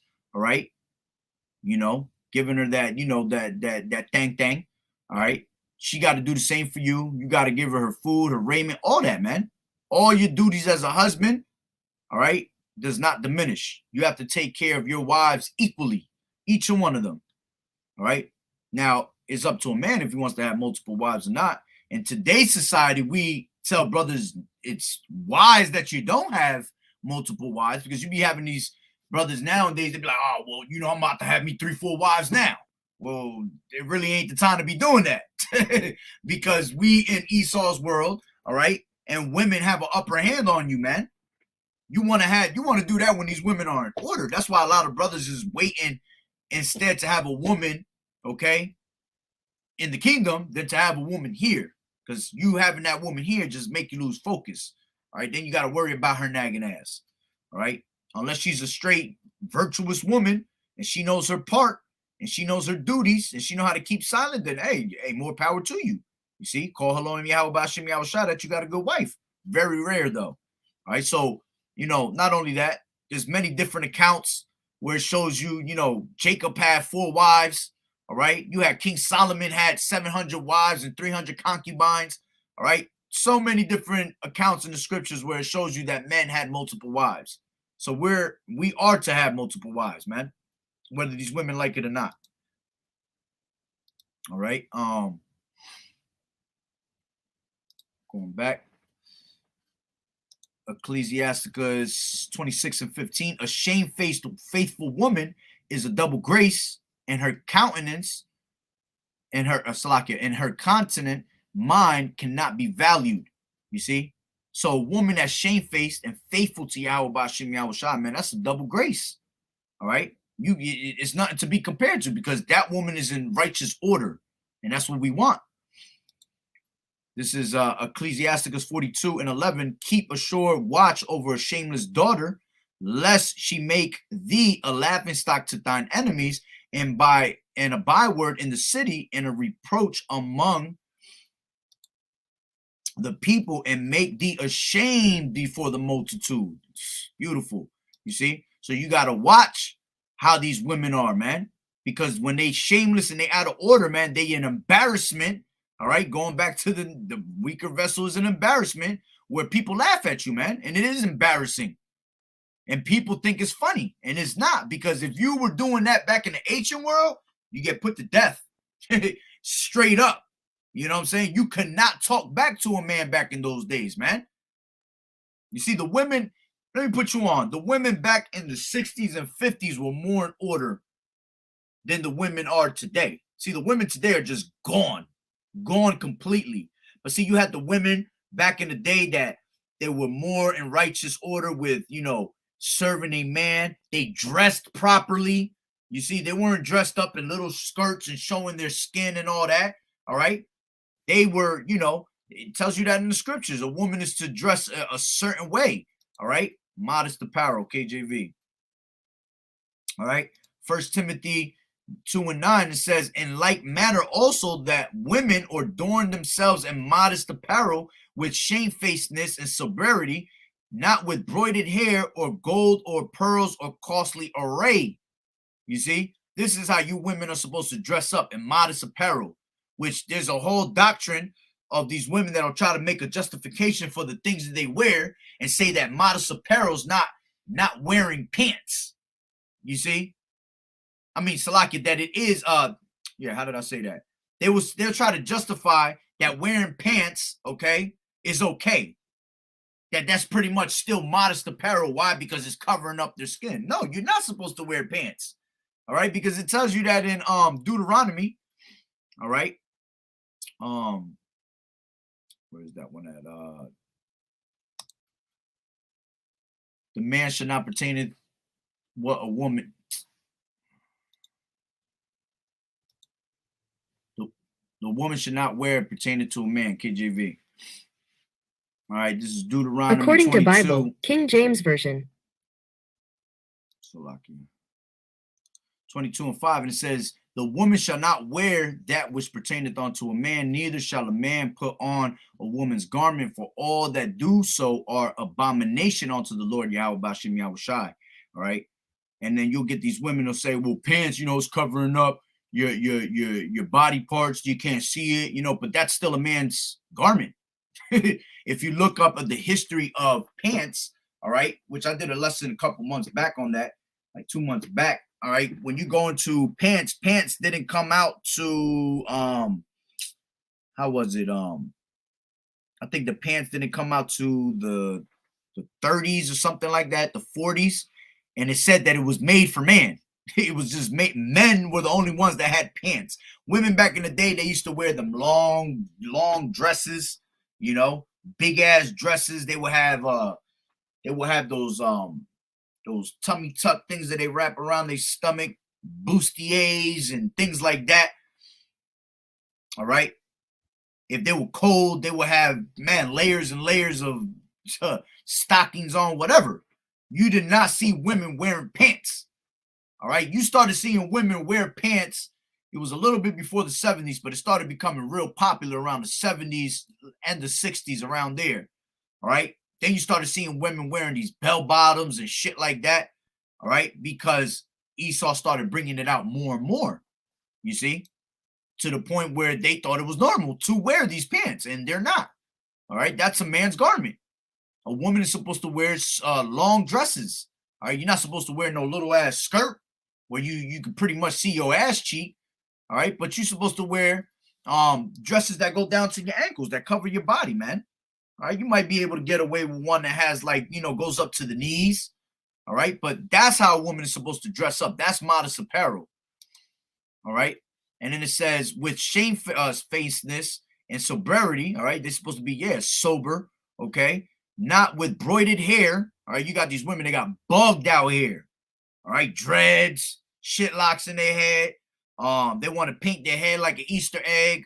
They have all these different colors and things like that. That's all wickedness. That's all witchcraft. Okay. Heathen customs. And then it says, or gold or pearls and costly array. Yeah, our women today is about wearing all types of jewelry. All right. They want to put all types. It's okay to have a little something, but when you're going off of it, you just got all types of things on, man. That's for a show. You see? And then it says, but which becometh women professing godliness with good works. All right.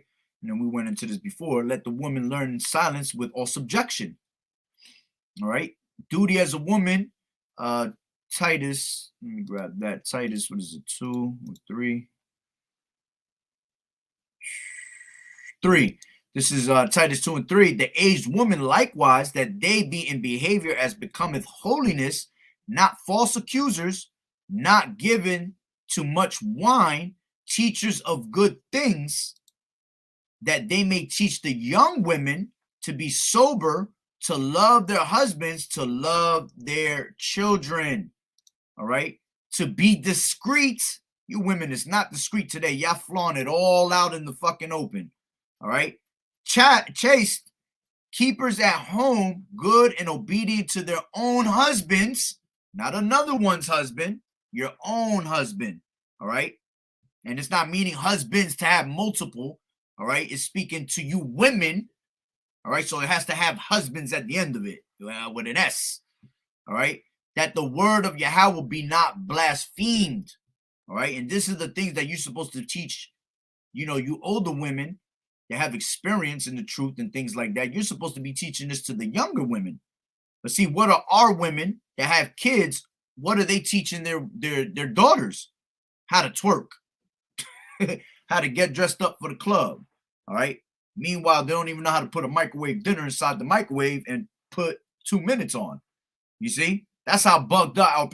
Man, it's sad, man, when you just look on these social media platforms, what these women do. They all do the same they all have the same exact demon.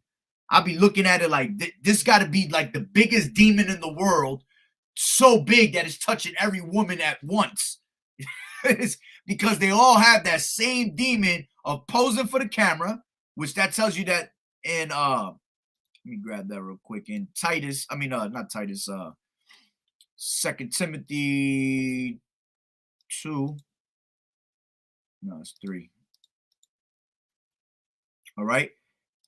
3 and 2. And it says, for men, all right, and women shall be lovers of their own selves. You see, that's the key word right there. Lovers of their own selves, right in front of the camera. Take a selfie, take 100 pictures in the same pose every time.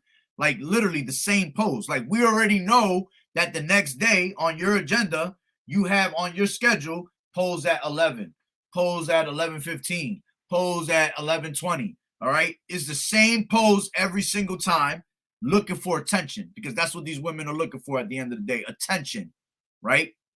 Because they have a demon on them, an attention demon. And it's crazy, It doesn't matter who it is, where they're at, what's the location, what country, all right, what age. They all doing the same thing, and it's showing a pose. That's how drunk off of Esau's philosophy you are, man. That you think everything is about showing some ass, all right, and taking a picture. And now all of them got what? They got these OnlyFans pages and things like that. These different platforms. These women are making hella bread, hella money. You see? But all that is gonna fall, man. The vintage shall fail. Like it tells you in what is that? Isaiah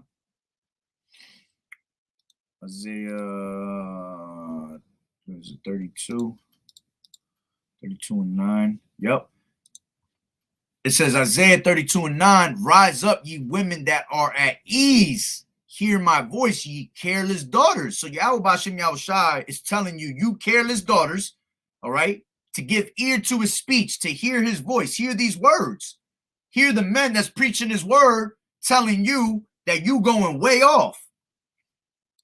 And it says, many days and years shall ye be troubled, all right, ye careless women, for the vintage shall fail. Yeah, all that money making y'all doing, all that, OnlyFans and you just eating real good right now. Having fun at the club, all right? Having a good old time, going to vacation, meeting all types of men. All right, you're living in complete pleasure. And what is saying in the scriptures? She that liveth in pleasure, KJV. All right. 1 Timothy 5 and 6, but she, let me go up one. All right. Now she that is a widow indeed and desolate trusteth in Yahweh and continueth in supplications and prayers night and day. All right. Yeah, the woman that's really about this truth, man, this is what she's going to do. She's going to keep to herself. She's going to trust in Yahweh B'Shem Yahushai, constantly throw up prayers, man, day and night. But she that liveth in pleasure is dead while she liveth. You see? And this is what our women is all about, living in pleasure, having a good old time. Just like when I finish the rest of this video, that's what she was pretty much telling them, to live your life, okay, like the Masuo do, all right, and just experiment out there. Well, experiencing out there is going to catch your ass in a bad experiment, all right? You're going to end up being, that lab rat being put to use. Okay, and Yahweh B'Shem Yahushai is going to make an example out of you, which he's making examples out of women right now. If you look at the news, man, a lot of women are constantly dying, horrible deaths. You just had the USA that jumped off a damn building 56 floors high, you see, which that was a suspect one anyway, because she was a lawyer, and they said that she jumped from the top floor. All right. One of the brothers I was talking to, is true what he was saying. She was a lawyer, so she might have had something big on a certain case, and they put her ass to death for that, you know, because she was a lawyer. But at the end of the day, it was still judgment by Yahweh Ba'Shem Yahweh Shai, okay? But if it wasn't about you know, her doing her lawyer work and all that, all right, look, she got put to death on the top floor, 56th floor, which she did leave a letter and all that, talking about how she was tired of certain things. You know, people were making fun of her, saying that she should have been Miss USA. And it's funny because I did see a couple pictures of her. She was looking a little brolic. I was like, oh shit, she almost looked like a half a man. And that's something you got to watch out in these days, man. We in such a society of Sodom and Gomorrah, man. You can't even tell who the fuck is a woman anymore. You see, it's scary out there. So you got to be careful, man. But regardless, our women is living in pleasure.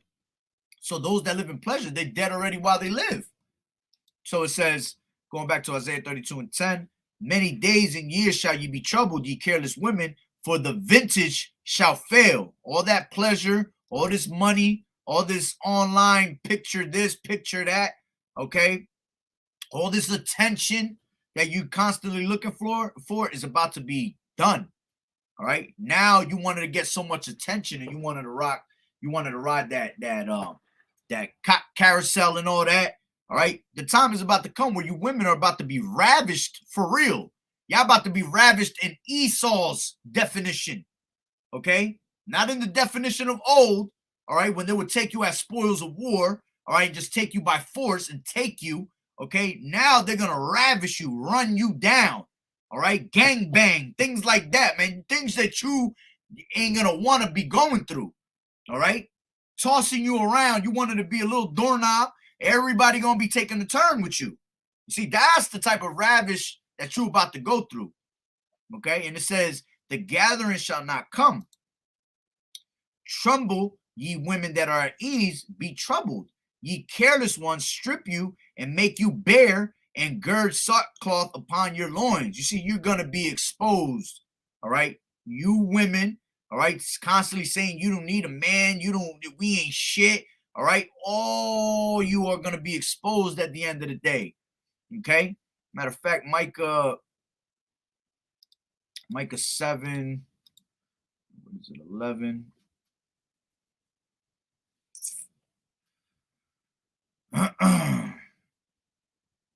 In fact, let me start off from a little bit.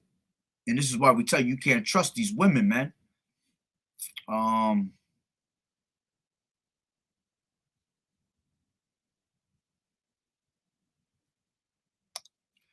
This is Micah 7:5. Trust ye not in a friend. Put ye not confidence in a God. Keep the doors of thy mouth from her that lieth in thy bosom. And this is talking about the woman. All right. Trust not in a friend, all right? Trust in nobody pretty much in these last days, because if they're not with Yahweh Ba'Shem Yahweh Shai, they're against us, man. They are enemies of Yahweh Ba'Shem Yahweh Shai. And then it says, this is about the woman, keep thy doors of thy mouth from her that lieth in thy bosom, meaning your woman, man. All right? And then it says, for the son dishonoreth the father, and the daughter riseth up against her mother, and the daughter-in-law against her mother-in-law, and a man's enemies are the men of his own house. All right, same thing it tells you in Matthew, all right, that variance shall be set upon us, man. Okay, that there will be division, all right? So our own foes are going to be those of our household. So your woman will turn your back on you. Look what happened with Job's wife. You know, you had Job's wife that as soon as things weren't going the right way, what did she say? She said, curse Yahweh, all right, and die. So these women, a lot of these women, man, they're going to fold at the last minute. That's why we tell you, watch your women that are even in this truth, because the women have a certain role they got to play. Very few are going to be left, man. All right. And the ones that are left are left for childbearing. Okay. So, you know, you got to be careful with that. And then it says, therefore I will look unto you, unto the Lord Yahweh Bashem Yahushua. I will wait for the power of my salvation. My power will hear me. Rejoice not against me, O mine enemy. When I fall, I shall arise. When I sit in darkness, the Lord shall be a light unto me. I will bear the indignation of the Lord because I have sinned against him until he plead my cause and execute judgment for me.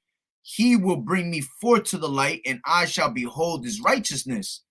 All right, and this is the woman. Then she, okay, that is mine enemy, shall see it, and shame shall cover her, which said unto me, where is the Lord Yahweh Bashem Yahushai, thy power? Mine eyes shall behold her, now shall she be trodden down in the mire of the streets, you see? So she gonna be ashamed, man. And then she gonna be what? She gonna be just ran through, bro. You see? Because she wanted to be blasphemous toward Yahweh Bashem Yahushai. She wanted to disrespect the men of the Lord and things like that. All right, that's why a lot of these men in these last days, man, there's gonna be a lot of women running to us because you know you're gonna have Isaiah 4:1 in effect, where women are gonna be flocking to us. You see, but we're only gonna take certain women. There's gonna be a lot of you women that we're gonna remember in those days that we're gonna be like, man, you can keep it moving. You might get a foot up in your ass while right then and there to keep it moving. And you're going to be sad about it because you're going to be regretting the way you treated brothers and things like that, man. Because that's the only way you're going to make it out of here is with a man of the Lord. See, a man shall be that hiding place from the wind, all right? From the destruction. That's the only way you're going to make it out of here. You're not going to make it out no other way. You see? So these women going to have to feel it. What was I?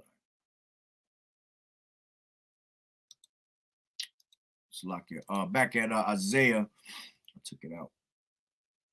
Isaiah 32. And where was I? I think I was at the end of it anyway. 11. Tremble ye women that are at ease, be troubled, ye careless ones, strip ye and make ye bare, and gird sackcloth upon your loins. They shall lament for the teats, for the pleasant fields, for the fruitful vine. All right, so man, tough times is coming to these women at the end of the day. All right, as a matter of fact, you know, you women thinking that everything is all good, you know, these what did it say over here? The vintage, that's what it was. The vintage that you think is so good is gonna fail. All right, and because victuals right now is so good on is cheap on earth, all right, which that goes into several different things, but one of them goes into like these vacations. Everything is cheap right now, all right, because this place is falling apart, and you thinking that you having the time of your life because you could go wherever you want right now. You got one man taking you here, one man taking you there. Girl, I've been having a good old time, man. I got all my boyfriends taking me everywhere. Man, I can't wait till the Lord Yahweh Bashem Yahushai humble every one of you women. All right, so let me go back into this video. All right. Walking marriage. The women choose who they want to be married to. Salakia. Go back to that.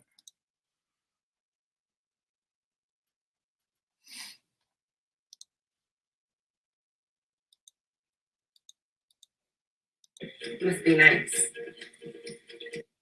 And control, and it's easy, and convenience is all that matters.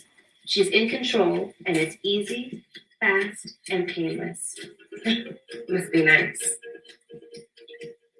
Here, now, in 21st century Harlem, being a woman in total control of her life and love, it's not always easy. One theory on why the Masuo not only survive, but thrive, is that they are a tribe of unbreakable sisters. And luckily, I've got one of those too. I've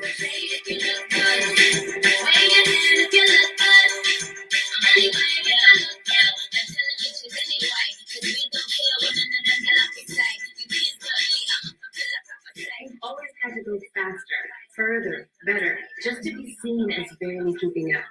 But how do we do that in love? Especially now when in Harlem, change is everywhere you look.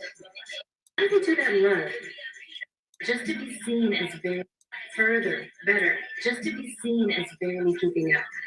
See, that's the problem right there. It goes back to that garden. See, they wanted to have power. They wanted to be seen. They wanted to have attention. Their asses was too bored sitting playing their role. Faster, further, better.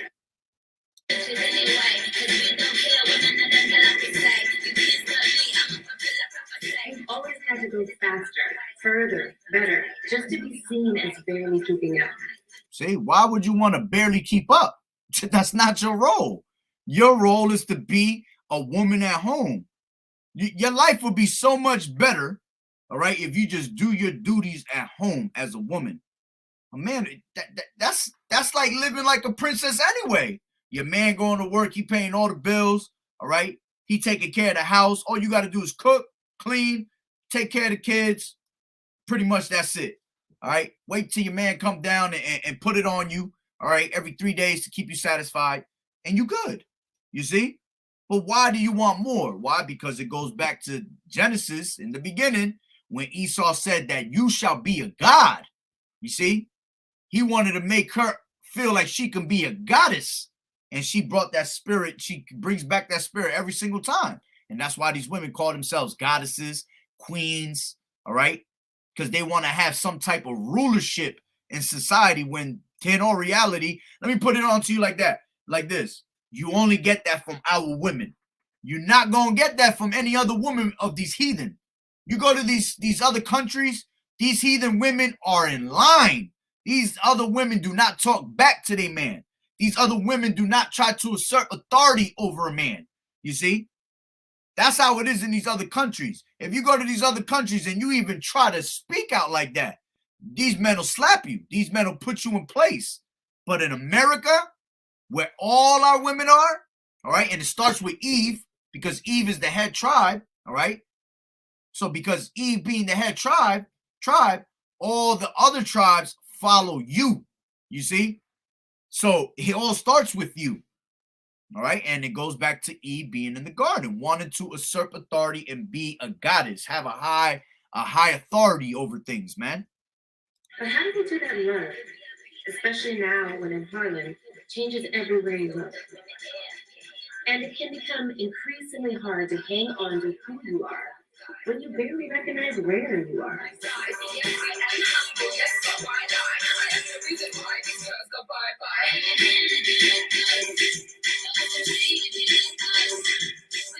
At some point, you just begrudgingly accept.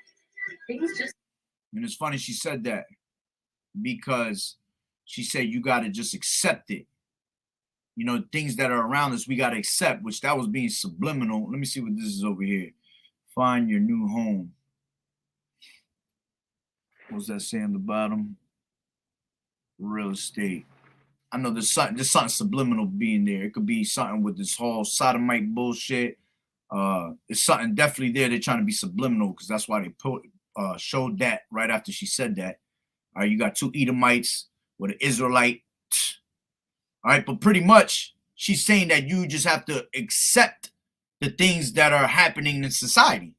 All right, this feminism bullshit, this sodomite bullshit. You know, you got the whole Skittles package community that they're just throwing in your face and you have to accept it. All right, going back into that gradualism, you know, the more they do things in front of you, you start thinking it's normal. And because this place is upside down and backwards, all right, everything that is righteous is considered evil and everything that's evil is considered righteousness, all right? This place is filled with wickedness. So much wickedness is going on around you at all times that you actually think it's normal, you see? And that's how people end up accepting these things. This is why people are accepting more and more people coming out of that damn closet and shit like that, you see? Back in the day, if you did anything like that, you got your ass whooped, all right? You got picked on, all right? People were discreet and scared to come out and say that they were that because of what people might think and feel. But now they tell you, oh, it's all good. You got to accept people for who they are. Leave people alone. Well, what does it say in the scriptures? Those that justify the wicked, all right, they're an abomination, all right? You accepting that wickedness and saying, oh, it's all good. They're not bothering me. As long as they don't come around me and say anything to me, I ain't worried about it. you got to leave people alone. Where you just as fucking wicked as they are, man. So that whole accept this society's bullshit that's you taking on the image of the beast. All right, because there's many ways of you taking on that image. It ain't just, the main one is taking on the mark and all that, things like that. But there's so many different ways of you taking on that image, and it's through different philosophies and things like that, man. Don't look the way you thought they were. Just begrudgingly accept. Things just don't look the way you thought they were. And that comes to dating too. Because the number of actual dateable men is big. In Harlem, educated Black women are. Yeah, she said that to date a man, well, she said it was the actual number of dating a man is weak. Yeah, because you women are supposed to be, supposed to be men with multiple women. You see? But instead, you're out there trying to you out there trying to sleep with other women's how can I say that? Salaki, let me say it the right way. Because if a man sleeps with another man's wife, that's adultery. All right. But then if you got how was it? Damn, I had a certain way I was gonna approach on that. I don't want to say it the wrong way and contradict myself. All right, but the point is, these women, all right, it's supposed to be multiple women with one man. So it might seem like it's very low and that you're running out of men and things like that. No, it's just because you're all out of order. You see? Doors to navigate a playing field. In Harlem, dateable men is big. In Harlem, educated Black women are forced to navigate a playing field in which men have significantly more dating options. So it's not that we're desperate or thirsty. We're literally dealing with a real-life man deficit, which leaves us with two options. We reassess our deal breakers and widen the pool, or we hold firm to our wish list and like the Mathuro, refuse to settle despite the numbers. And we focus. Okay, well, maybe overly focus. Okay, obsessed on trying to control the one thing that we can, ourselves. So yeah, I'm here to say we are not Mathuro. But this week, what if we were? I want you to try to live like Mathuro. Women, be the boss. Demand change when you want it. Stop apologizing so damn much. Men, do what the women say without question. I want us to get out of those comfort zones and give you 500 words on what that was like. Class dismissed. See, so she basically was trying to tell them, encourage them to act like the Masuo, which in today's society, that's exactly what they want you to do. They want you to act like the Masuo. That you women are in control. You women can do whatever you want. Nobody can tell you shit. She said, don't apologize to your man. Man, that whole show was bugged out. I watched the first episode just to see what else I could grab out of it. And it was just crazy because then at the same time, they're showing you, they're promoting the whole, Skittles bullshit with women, and of course they use Eve. They always use Eve to do these things. See, they're not about to use these other nations and Edomites to do these things, to promote these things. They use you, Eves, to promote these things. Why? Because ye are the top tribe, all right, and because we're Israelites. Because it ain't just Eves. They use also, they use all our tribes, all right? But of course, they're going to use some type of Israelite woman to make everything defiled, man. It's crazy. All right, so let me go into another couple scriptures. See what brother had over here.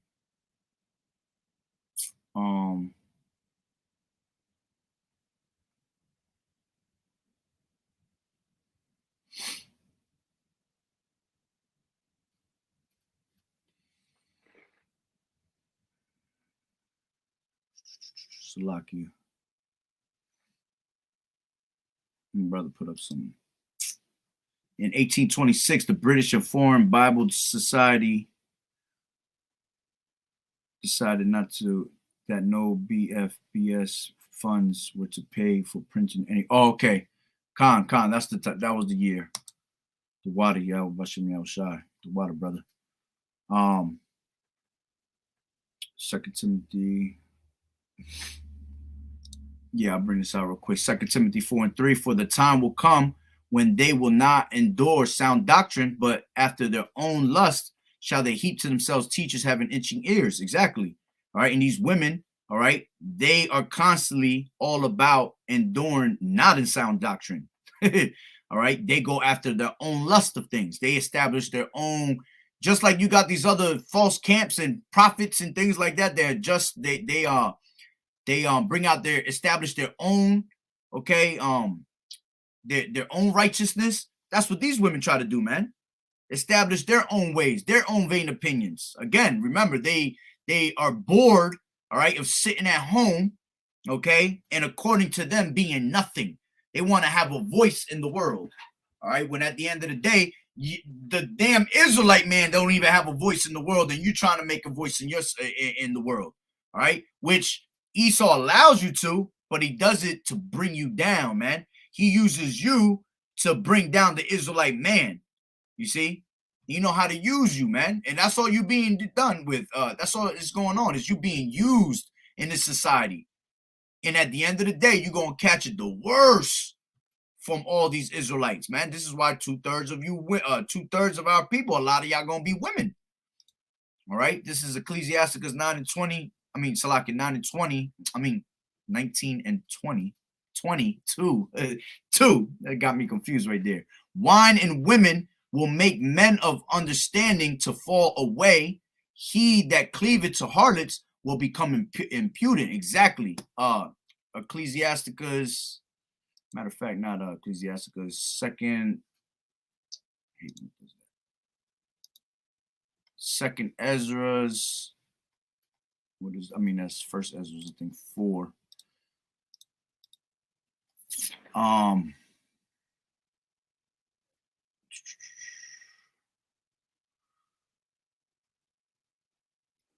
This is 26, 4 and 26, and it says, many be that have run of their wits for women and become servants for their sakes. Many also have perished, have erred and sinned for women. You see, and a lot of our men have gone out the way, all right, just to sin for women, all right, to be servants to women, okay, which at the end of the day, it tells you that in Proverbs 31. Let me grab that real quick. Proverbs 31, and I think it's 3. 31 and 3, it says, give not thy strength unto women, nor thy ways to that which destroyeth kings. You see, and you, by going out your way for a woman, all right, you're giving your strength onto a woman. And see, and because we are princes of power, we are kings, all right, that's destroying us going out of the way for a woman. See, as much as men go out of the way for a woman, how many men do you really say go out the way for Yahweh Bashim Yahushai? You know, vice versa for the women. You got women, all right, they'll go out their way to get a fat ass, get plastic surgery, all right, but they won't go out their way to fix their soul. See, they'll fix their bodies, but they won't go out of the way to fix their soul for Yahweh Bashim Yahushai. You see how that plays out? All right, so our people, okay, put their foot in their own mouth every single time.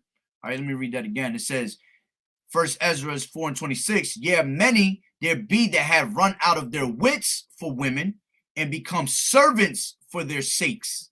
Okay, many also have perished, have erred and sinned for women. You see, have erred and sinned for women, man, and have perished for it, going out of their way for women. Matter of fact, another one that pops up in my head is Ecclesiasticus. I think there's something in 9. Ecclesiasticus 9, and yep. Dang, this is a juicy chapter 2. I'll read it from the top. It says, be not jealous over the wife of thy bosom, and teach her not an evil lesson against thyself. All right. 2, it says, give not thy soul unto a woman to set her foot upon thy substance. You see? And you know, going out of the way for a woman, Giving your strength onto a woman is like saying you giving up your soul to a woman. You see, a woman is just a woman. A woman come and go. In this society, see, in the kingdom, they're gonna be there to stay. They're gonna be in that righteous order. We're gonna be able to enjoy our women, man. You see, but you can't enjoy a woman over here, man. This is why we tell brothers to stay focused, and it's better for you to be alone. If the eye be single, the whole body be full of light. All right. When you keep yourself, it tells you in 1 Corinthians 7, it tells you that if you have a woman, be as if you have not a woman. You know, if you have a wife, be as like if you don't have a woman. Why? Because it keeps you focused. All right. If you don't have a woman, don't look for a woman. Why? Because you keep yourself focused. You know, when you are by yourself and keeping yourself focused, you tend to do what's right and please Yahweh Ba'Shem Yahweh Shai. But when you got a woman, all right, you tend to go into the world and please her for what she cares about. You know, you worry about the cares of her, the cares of the world. So this is why you got to kind of be away from these women. But again, if you have a woman that's in line and knows that you got duties to do, hey, all praises to Yahweh Ba'Shem Yahweh Shai for that, man. And that's very rare that you're gonna find a woman like that. So it says, meet not with a harlot, all right. Meet not with a harlot, lest thou fall into her snares. All right. And man, these women are sneaky, deceitful, man.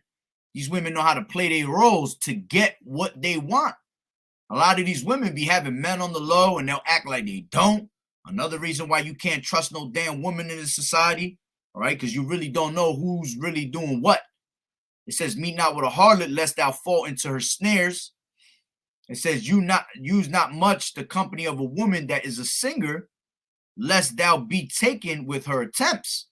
Gaze not at a maid, that thou fall not by those things that are precious in her. It says, give not thy soul unto harlots, that thou lose not thine inheritance. Look not round about thee in the streets of the city, neither wander though in the solitary places thereof. Turn away thine eye from a beautiful woman, and look not upon another's beauty. All right, because hey, you know, beauty is vain. All right. So you can't stumble upon a woman's beauty. A lot of these women, man, that's all witchcraft. The beauty that these women show, the makeup they put on it, that's not really what they look like, man. You know, they be looking all fly at one point because all the makeup and witchcraft that they put on their face. All right. But then when you go to sleep, you take them home and then they wake up the next day, they looking like straight it, you know, when they wake up. So it says, turn away thine eye from a beautiful woman and look not upon another man's beauty. All right, which our men are like that, man. Our men are they're weird. There's so many women out there and they always choose to look at another man's wife. Okay. It says, for many have been deceived by the beauty of a woman, for herewith love is kindled as a fire.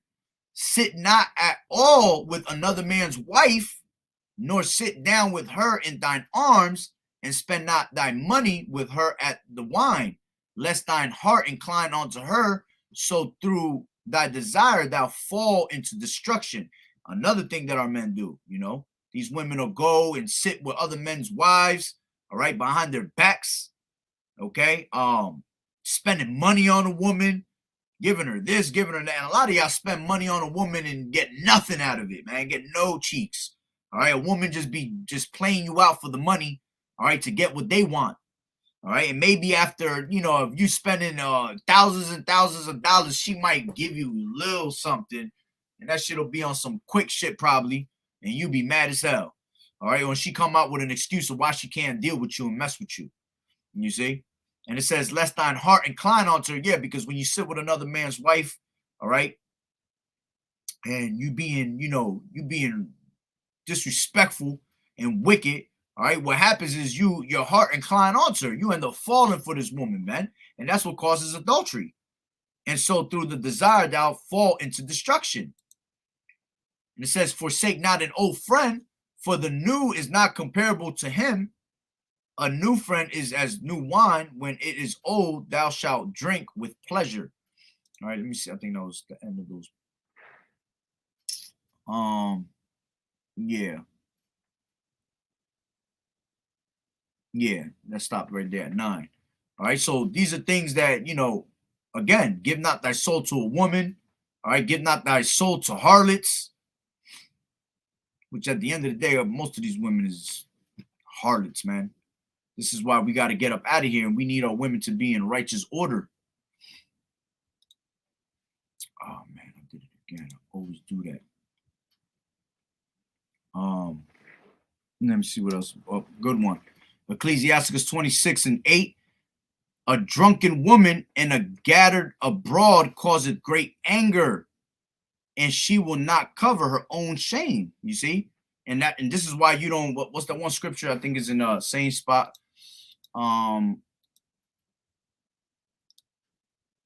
Ecclesiasticus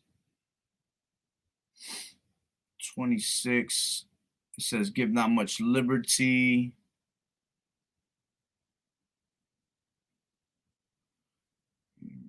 Might be in 25. Oh, is that it right there?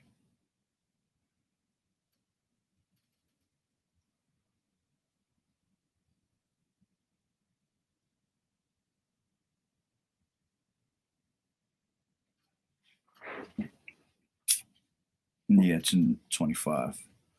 That's a juicy chapter. Both of these chapters is juicy.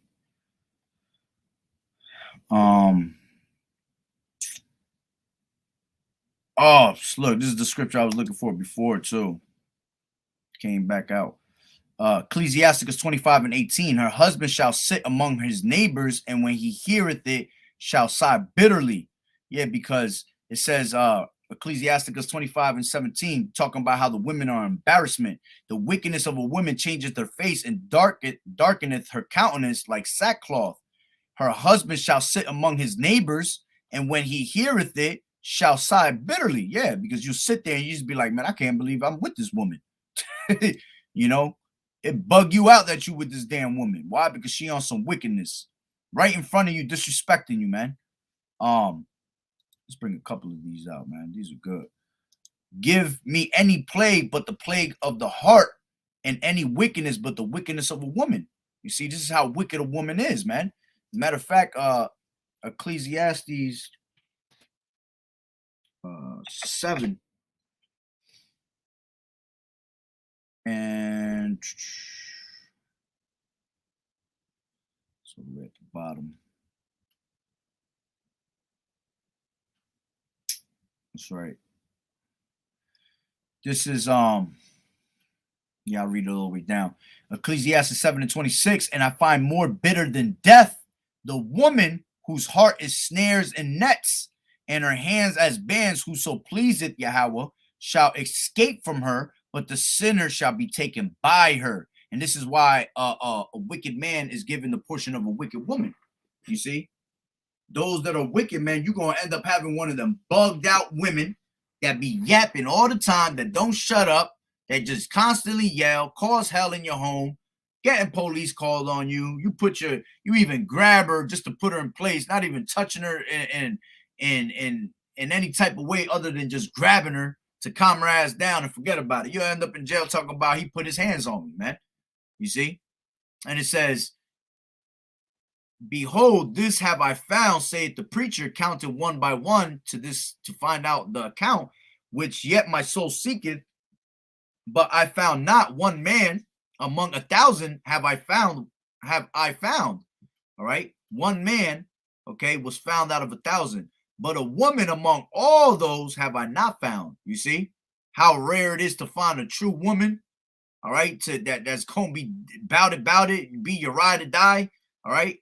Is very rare, because out of 1,000 women, he found none. All right. And this is why you can't trust women in these days, man, as much as we want to, because a woman is our glory. And a woman, man, having a good woman is our other half. That's that balance that you have, that'll calm you down, chill, when you want to talk. There's certain things you could talk to a woman that you can't talk to a man, So, but we got to eat it on this side, man. And we pretty much got to wait for it in the kingdom, So it says Ecclesiastes 25:13, give me any plague but the plague of the heart, and any wickedness but the wickedness of a woman. All right. Let me see. I had rather dwell with a lion and a dragon than to keep house with a wicked woman. You see? that explains it itself. You rather dwell with a lion and a dragon than to keep house with a wicked ass woman. You know, to live with a wicked woman, man, that's every day a headache and a half. And again, this is why men work late hours. They don't want to come home. All right. They tell you they're going to go play pool with their friends and they lying. Their ass is going to have a drink because they can't stand being at home with your ass. All right. They'll always try to find a way to not be home. All right. Leave your ass stuck. 25 and let's see. We just read that. I'll bring this one out. I think this was brought out earlier. Ecclesiastes 25:19. All wickedness is but little to the wickedness of a woman. Let the portion of a sinner fall upon her. As the climbing up a sandy way is to the feet of the aged, so is a wife full of words to a quiet man. Stumble not at the beauty of a woman, and desire not her pleasures. Salakia, desire her not for pleasure. It says a woman, if she maintain her husband, is full of anger, impudency, and much reproach. A wicked woman abateth the courage, maketh a heavy countenance and a wounded heart. A woman that will not comfort her husband in distress make weak hands and feeble knees. You see, when you don't comfort your man, all right, you pretty much you destroying your husband, man. See, and this is why a lot of these men, okay, be on they be on that effeminate ass spirit because they woman done tore their ass apart. You see, which at the end of the day, our men have that emotional side of a woman. I don't know how, you see, because a woman shouldn't be able to break you down that low. All right, but believe it or not, these women are you know, Satan get on the men, and Satan know how to say certain shit that'll have you hurt. You know, I'm not the one to speak. I've been, you know, things have been said to me that have gotten to my head. Now I ain't about to be on some effeminate and be crying about it. All right, but there's certain things that have gotten me hot-headed, you know, being said to me, which is just a pure disrespect. All right, so a woman that will not comfort her husband in distress maketh weak hands and feeble knees, man. When you're not comforting your husband, man, your whole house is pretty much out of order, because that's another thing. In order for your household to be in order, all right, you men have to be in order with the Lord. All right. If you're in order with Yahweh Bashem Yahushai, Yahweh Bashem Yahushai is going to bring ease to you in your household. You know, your kids are going to be on point. Your woman is going to be on point. But when you out of order and you doing wickedly, man, you are allowing demons and all types of wicked spirits to come into your home, and you're bringing them with you.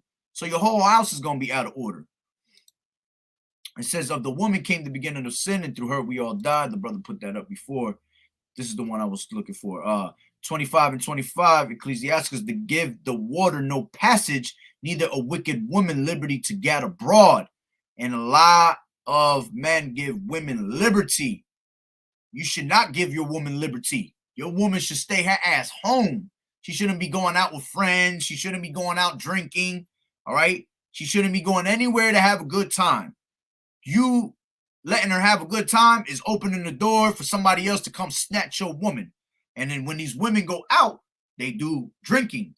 When they drink, a woman is open. That's free game on a woman, man. All right, why you think men love getting women drunk at the club? Because that's opening the doors for them to do whatever the hell they want. So by you letting them go out there and have liberty and go out to these clubs, these bars, all right, go out with their friends, which they're the worst thing you could do is let them go out with their friends, because their friend is always the ones that be in their ear telling them to have a good old time. Your woman might be the one that's righteous, but she got that wicked ass friend. All right, it's very rare that you're about to have a group of 4 women and all 4 of them are righteous. Very rare. All right, unless they women that are in the truth, and you know, women that are in the truth are supposed to stick with women in the truth. All right, but it doesn't ever really work out like that. Okay? So most of their friends are going to be wicked as hell, and they're going to be in their ear telling them to do something wicked. Why? Because they're wicked themselves. So if you're the one that's if you that fourth one that's not doing nothing and everybody else is doing wickedly, they just going to look at you like, girl, what you doing? You know, have some fun. You know, it's all an influence. And then it says, if she go not as thou wouldest have her, cut her off from thy flesh and give her a bill of divorce and let her go. And we read that earlier. You see, if a woman is off, man, and you ain't feeling it, man, cut her ass off. Let her go. Give her the bill of divorce. Let her go on to the next. All right, and go drive somebody else nuts. It says, blessed is the man that has a virtuous wife, for his number of his days shall be doubled. You see, when a woman is virtuous, all right, you bring peace to a man. You know, there's that saying, be a man's peace, not a man's headache. So when you are peace with your man, all right, you bring peace to him, the number of his days are doubled. All right, everybody's life is doubled, you see. And it says, a virtuous woman rejoiceth her husband, and she shall fulfill the years of his life in peace. A good wife is a good portion, which shall be given in the portion of them that fear the Lord. See, when you fear Yahweh B'Shem Yahushua and you're doing what's right, righteous, all right, you're going to both be blessed, man. Whether a man be rich or poor, if he had a good heart towards the Lord, Yahweh B'Shem Yahushua, he shall at all times rejoice with a cheerful countenance. There be three things that mine heart feareth, and for the fourth I was sore afraid, the slander of a city, and the gathering together of unruly multitude, of false accusation, and those that are worse than death, and all these are worse than death. But a grief of heart, and this is another thing, you women have a jealousy problem, man. This is why a lot of women will try to give you that excuse, oh, I ain't cool with girls, I ain't cool with, I don't have no girlfriends, I get along with boys, I get along with guys. You know, that's one of their biggest excuses. All right. Why? Because they're jealous of other women. You're not supposed to be jealous, man. It says, but a grief of heart and sorrow is a woman that is jealous over another woman. You see? And the moment we tell you see a man dealing with another woman, you're jealous. All right. All hell breaks loose. All right. If you even mention, fix your mouth to say another woman, women get jealous. All right. You even say anything, you know, just a random thing. Oh, I was at the store today and this woman saw me drop my wallet. She picked it up and said, here's your wallet. You dropped it. Oh, forget about it. Well, did you talk to her? Did you get her number? This is how bugged out women are, man, and how jealous they are over other women. But in the kingdom, y'all gonna be best friends. Ain't gonna be no such thing as jealousy. All right. Y'all gonna be all in order. You're gonna love all, you're gonna be good. What was that? Brothers always use the word, I can't remember what it is. But y'all gonna be y'all gonna be all sisters, man. Y'all gonna love each other. All right. And it says, a scourge of the tongue, which communicated withal. Let me read that again. But a grief of the heart and sorrow is a woman that is jealous over another woman, and a scourge of the tongue, which communicateth withal. All right. An evil wife is a yoke shaken to and fro, and he that has hold of her is as though he held a scorpion. The worst thing you can do is have an evil wife, man. It says a drunken woman. All right, going back to what I was just saying before. This is why you don't let your woman get drunk. A drunken woman and a gatter abroad causeth great anger, and she will not cover her own shame. All right. And I think the brother had brought that out before. All right. So this is why you don't let a woman get drunk. Causes great anger. She will not cover her own shame. She has no shame in her game. She'll go just do whatever she wants. And then the excuses, I forgot what I did yesterday. You know, I don't even remember. All I remember was I was with my girl. She dropped me off all bent. Yeah.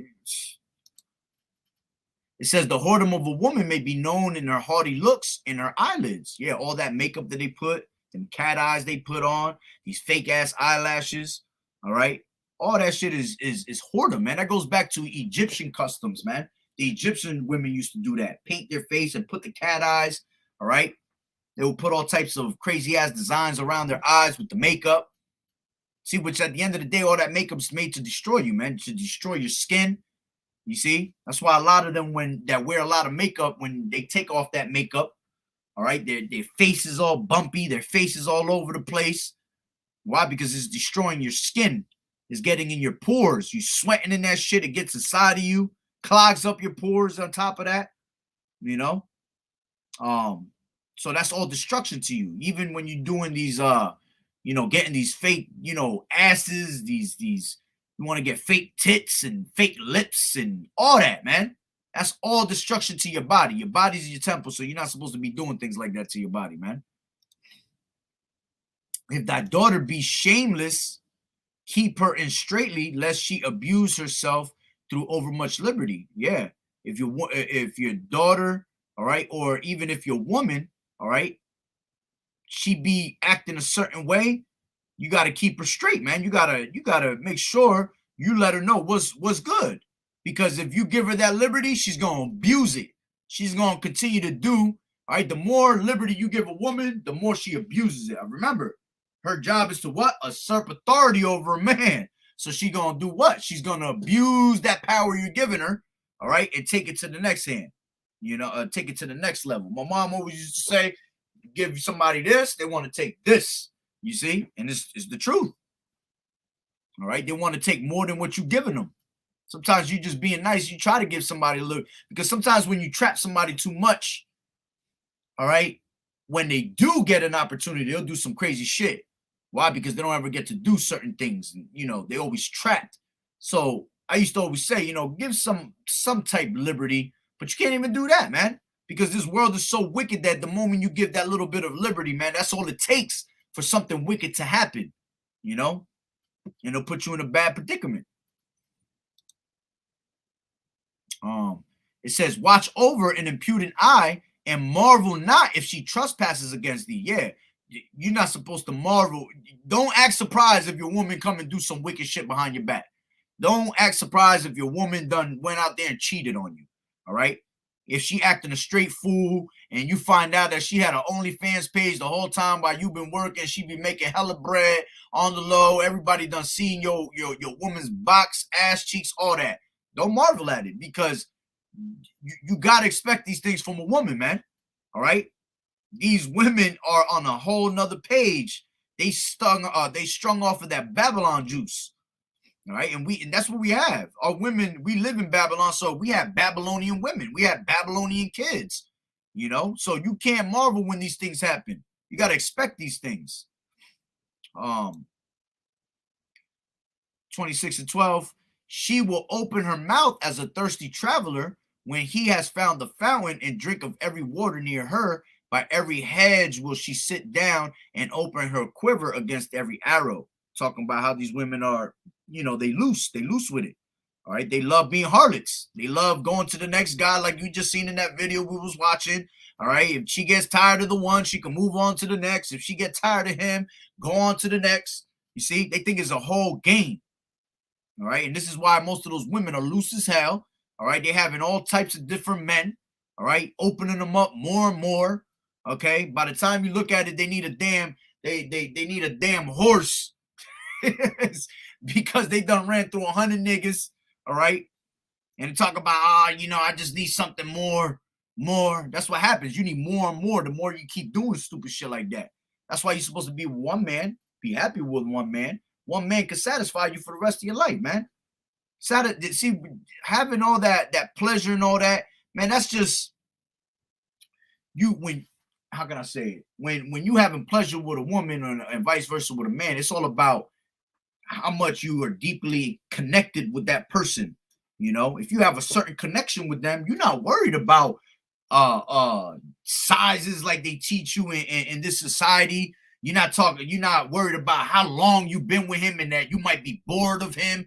None of that matters. Why? Because you have a connection with your man, vice versa with the woman. You see? So when you have that connection, it's always going to be there. All right? You could be the smallest peanut on earth, all right? But if you have a connection with your woman and your woman has a connection with you, She's not worried about that. You're going to please your woman because she's in love with you. She has that connection with you, you know. But of course, in the society, with all the pornography they teach you, all right, they show you and all that. Because that's another thing. These people are just stuck on porn, man. A lot of these people are bugged out off of that shit. That's straight demons. And if anybody out there watching that shit, man, talking about it's all good to watch that, no, it's not, because that's straight demons, man.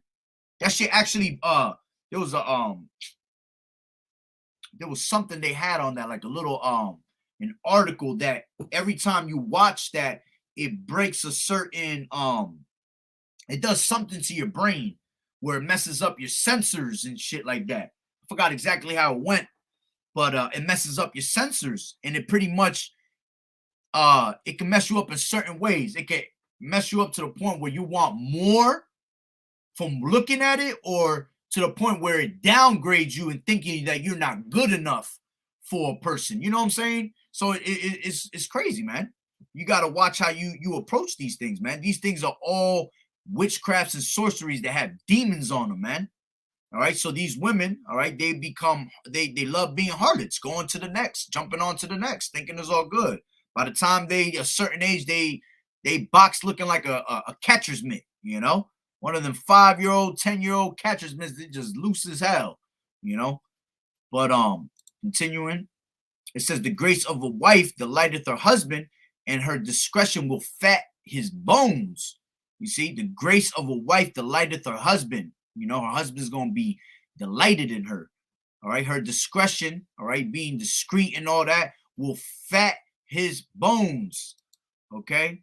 It says, a silent and loving woman is a gift of Yahweh Bashim Yahushua, and there is nothing so much worth as a mind well instructed. A shamefast and faithful woman is a double grace. Brother had put that up before. And her continent mind cannot be valued. You see, a woman not going to be valued off of that, man. It says, as the sun, when it ariseth in the high heaven, so is the beauty of a good wife in the ordering of her house. You see? So if you in a good order, your whole house going to be in order. Your wife is going to be in order, man. And that's a beautiful thing. That's a peaceful home. You ain't got to worry about drama in that home. You see, you could walk into a certain person's house and just be like, man, this house is all bugged out right here. The moment you walk in, you feel the presence of wickedness in there. This house goes to too much, you know, and then you be in the house and then something will happen. You know, they start arguing and shit. And then you stuck in the other room, like looking back and forth like, oh shit, I got to get out of here, you know. But let me see what else is there.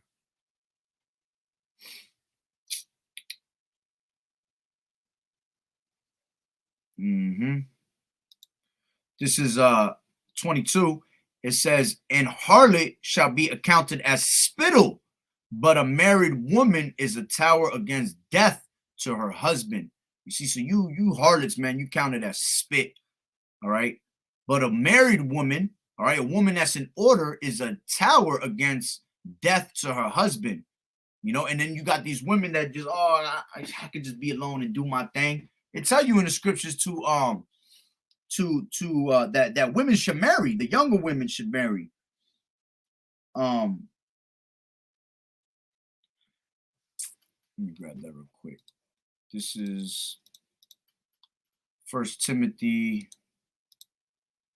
5:14, and it says, I will therefore that the younger women marry, bear children, guide the house, give none occasion to the adversary to speak reproachfully. You see? So that's really what you women should be doing, you know, being with one man, all right, getting married, bearing children, God in the house, all right, but you guys much rather have fun, all right, and most of y'all already washed up, so the best thing for you to do is, if you got your man, all right, whether he's in his truth or not, it tells you that in 1 Corinthians 7, whether he's in his truth or not, you got to you got to stick with him. You got to stick with him to all the way to the end. All right. Those that are following this truth, you got to stick it out with your man, whether he in the truth or not. All right. And if you decide to leave him, you got to stay by yourself. You can't go deal with another man. If anything, you could go back to that man. All right. That's why it says reconcile with your man. All right. That's the only thing you should be doing. But, all right, if you're a young woman, okay, you should be out there looking for one man to be with, because that's what's going to save you in these last days is a man. All right. And you should be out there and you should marry the man, bear children with him, and guide the house. All right.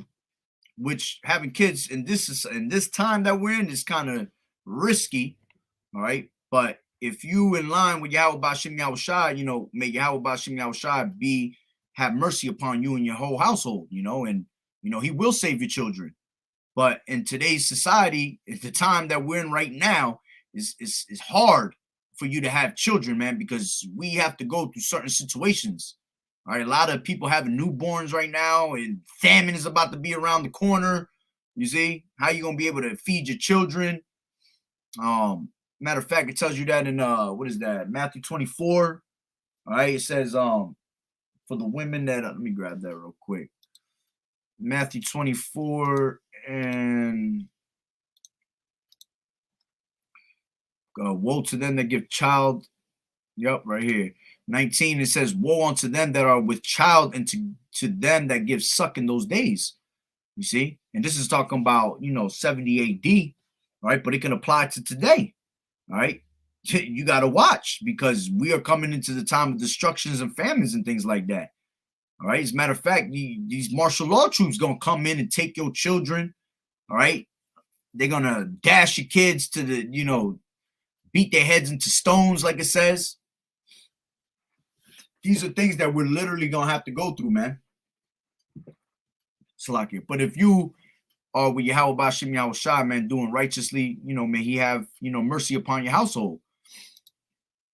All right. So a wicked woman, 26 to 23, Ecclesiasticus, a wicked woman is given as a portion to a wicked man, but a godly woman is given to him that feareth the Lord Yahweh Ba'Shem Yahweh Shai. A dishonest woman contemneth shame, but an honest woman will reverence her husband. All right. A shameless woman shall be counted as a dog, but she that is shamefast will fear the Lord Yahweh Ba'Shem Yahweh Shai.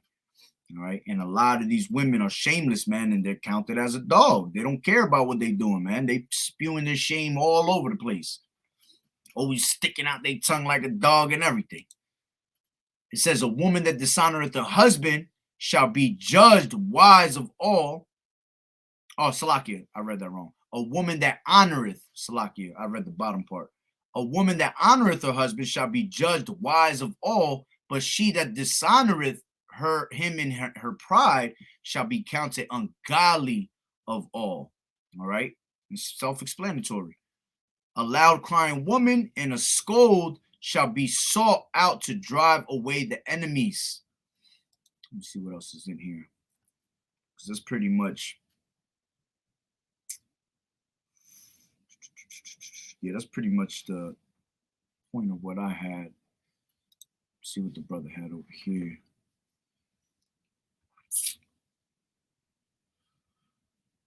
And that's another thing. Matter of fact, before I forget, what is that? I think it was Revelations.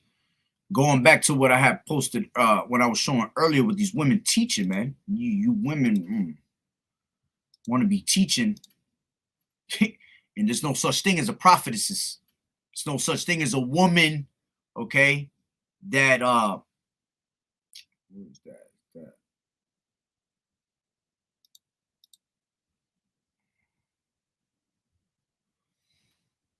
There's no such thing as a woman teaching, man. Because, oh yeah, I did get it out.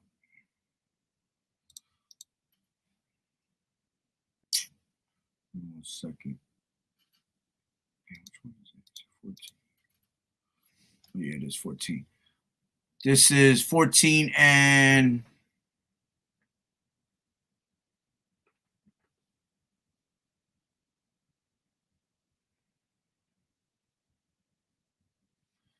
4. I'll start from 3. And it says, and they sung as it were a new song before the throne and before the four beasts and the elders, and no man could learn that song but 144,000 which were redeemed from the earth.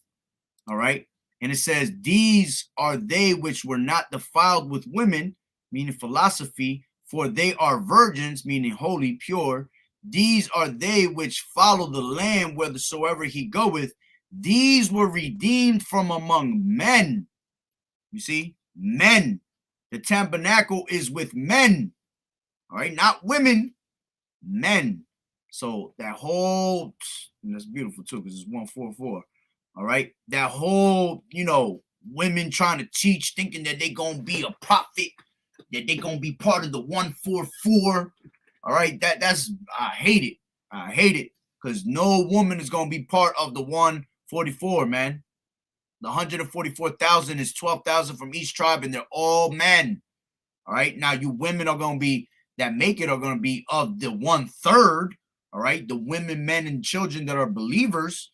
All right, yeah, that's what you're gonna make. You ain't gonna make that 144. You see women posting up, 144, this and that. That has nothing to do with you, man. All right. Let me go back to what's the brother said here. That's right.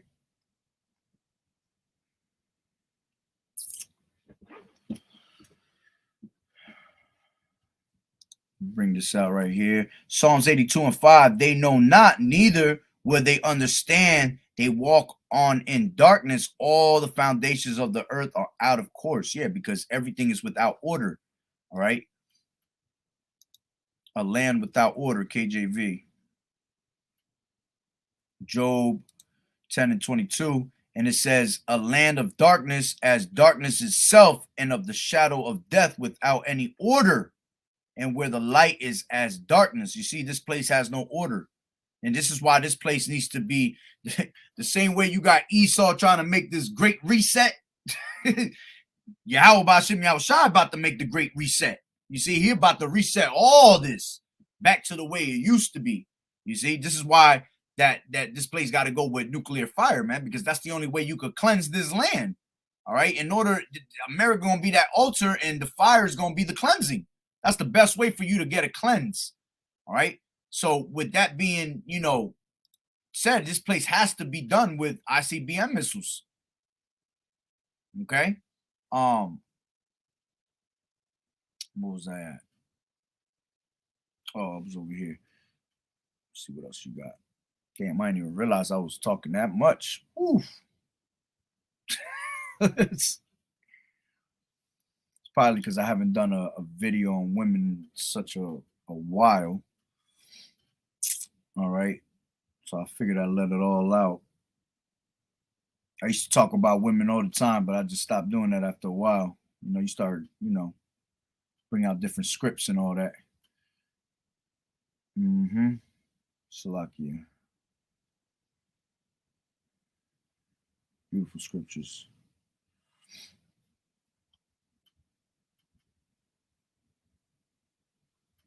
Let me see what's this say.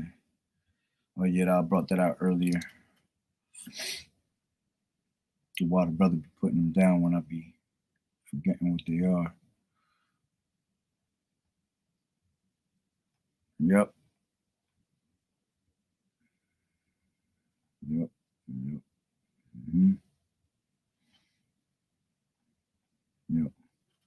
But yeah, that's pretty much the point, man. Like I said, I went long as hell on that one. But the point is that these women are an embarrassment to us, man. And at the end of the day, all right, we're all, this place is gonna be back in order, and our women gonna be back in order, and we're gonna finally be able to enjoy our women, man, the way we're supposed to, But as of now, these women are done.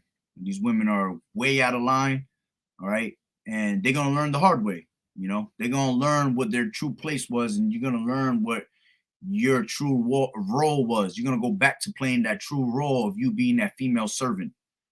So Lord willing, we almost up out of here already. Lord willing, it is this year.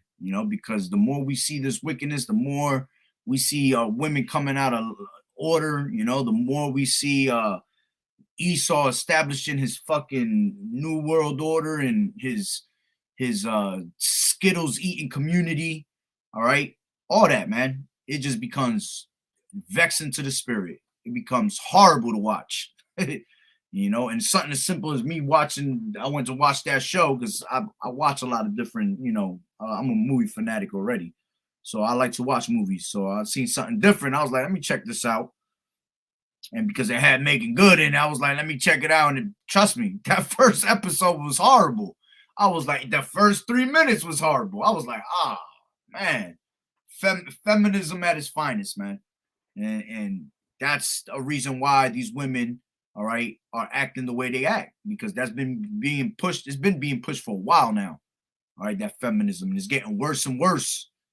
And our women is completely out of order off of that, man. But hey, they're gonna have to learn the hard way. So, you know, Lord willing that the lesson was edifying. The Water Brothers for the scriptures, the Water for tuning in.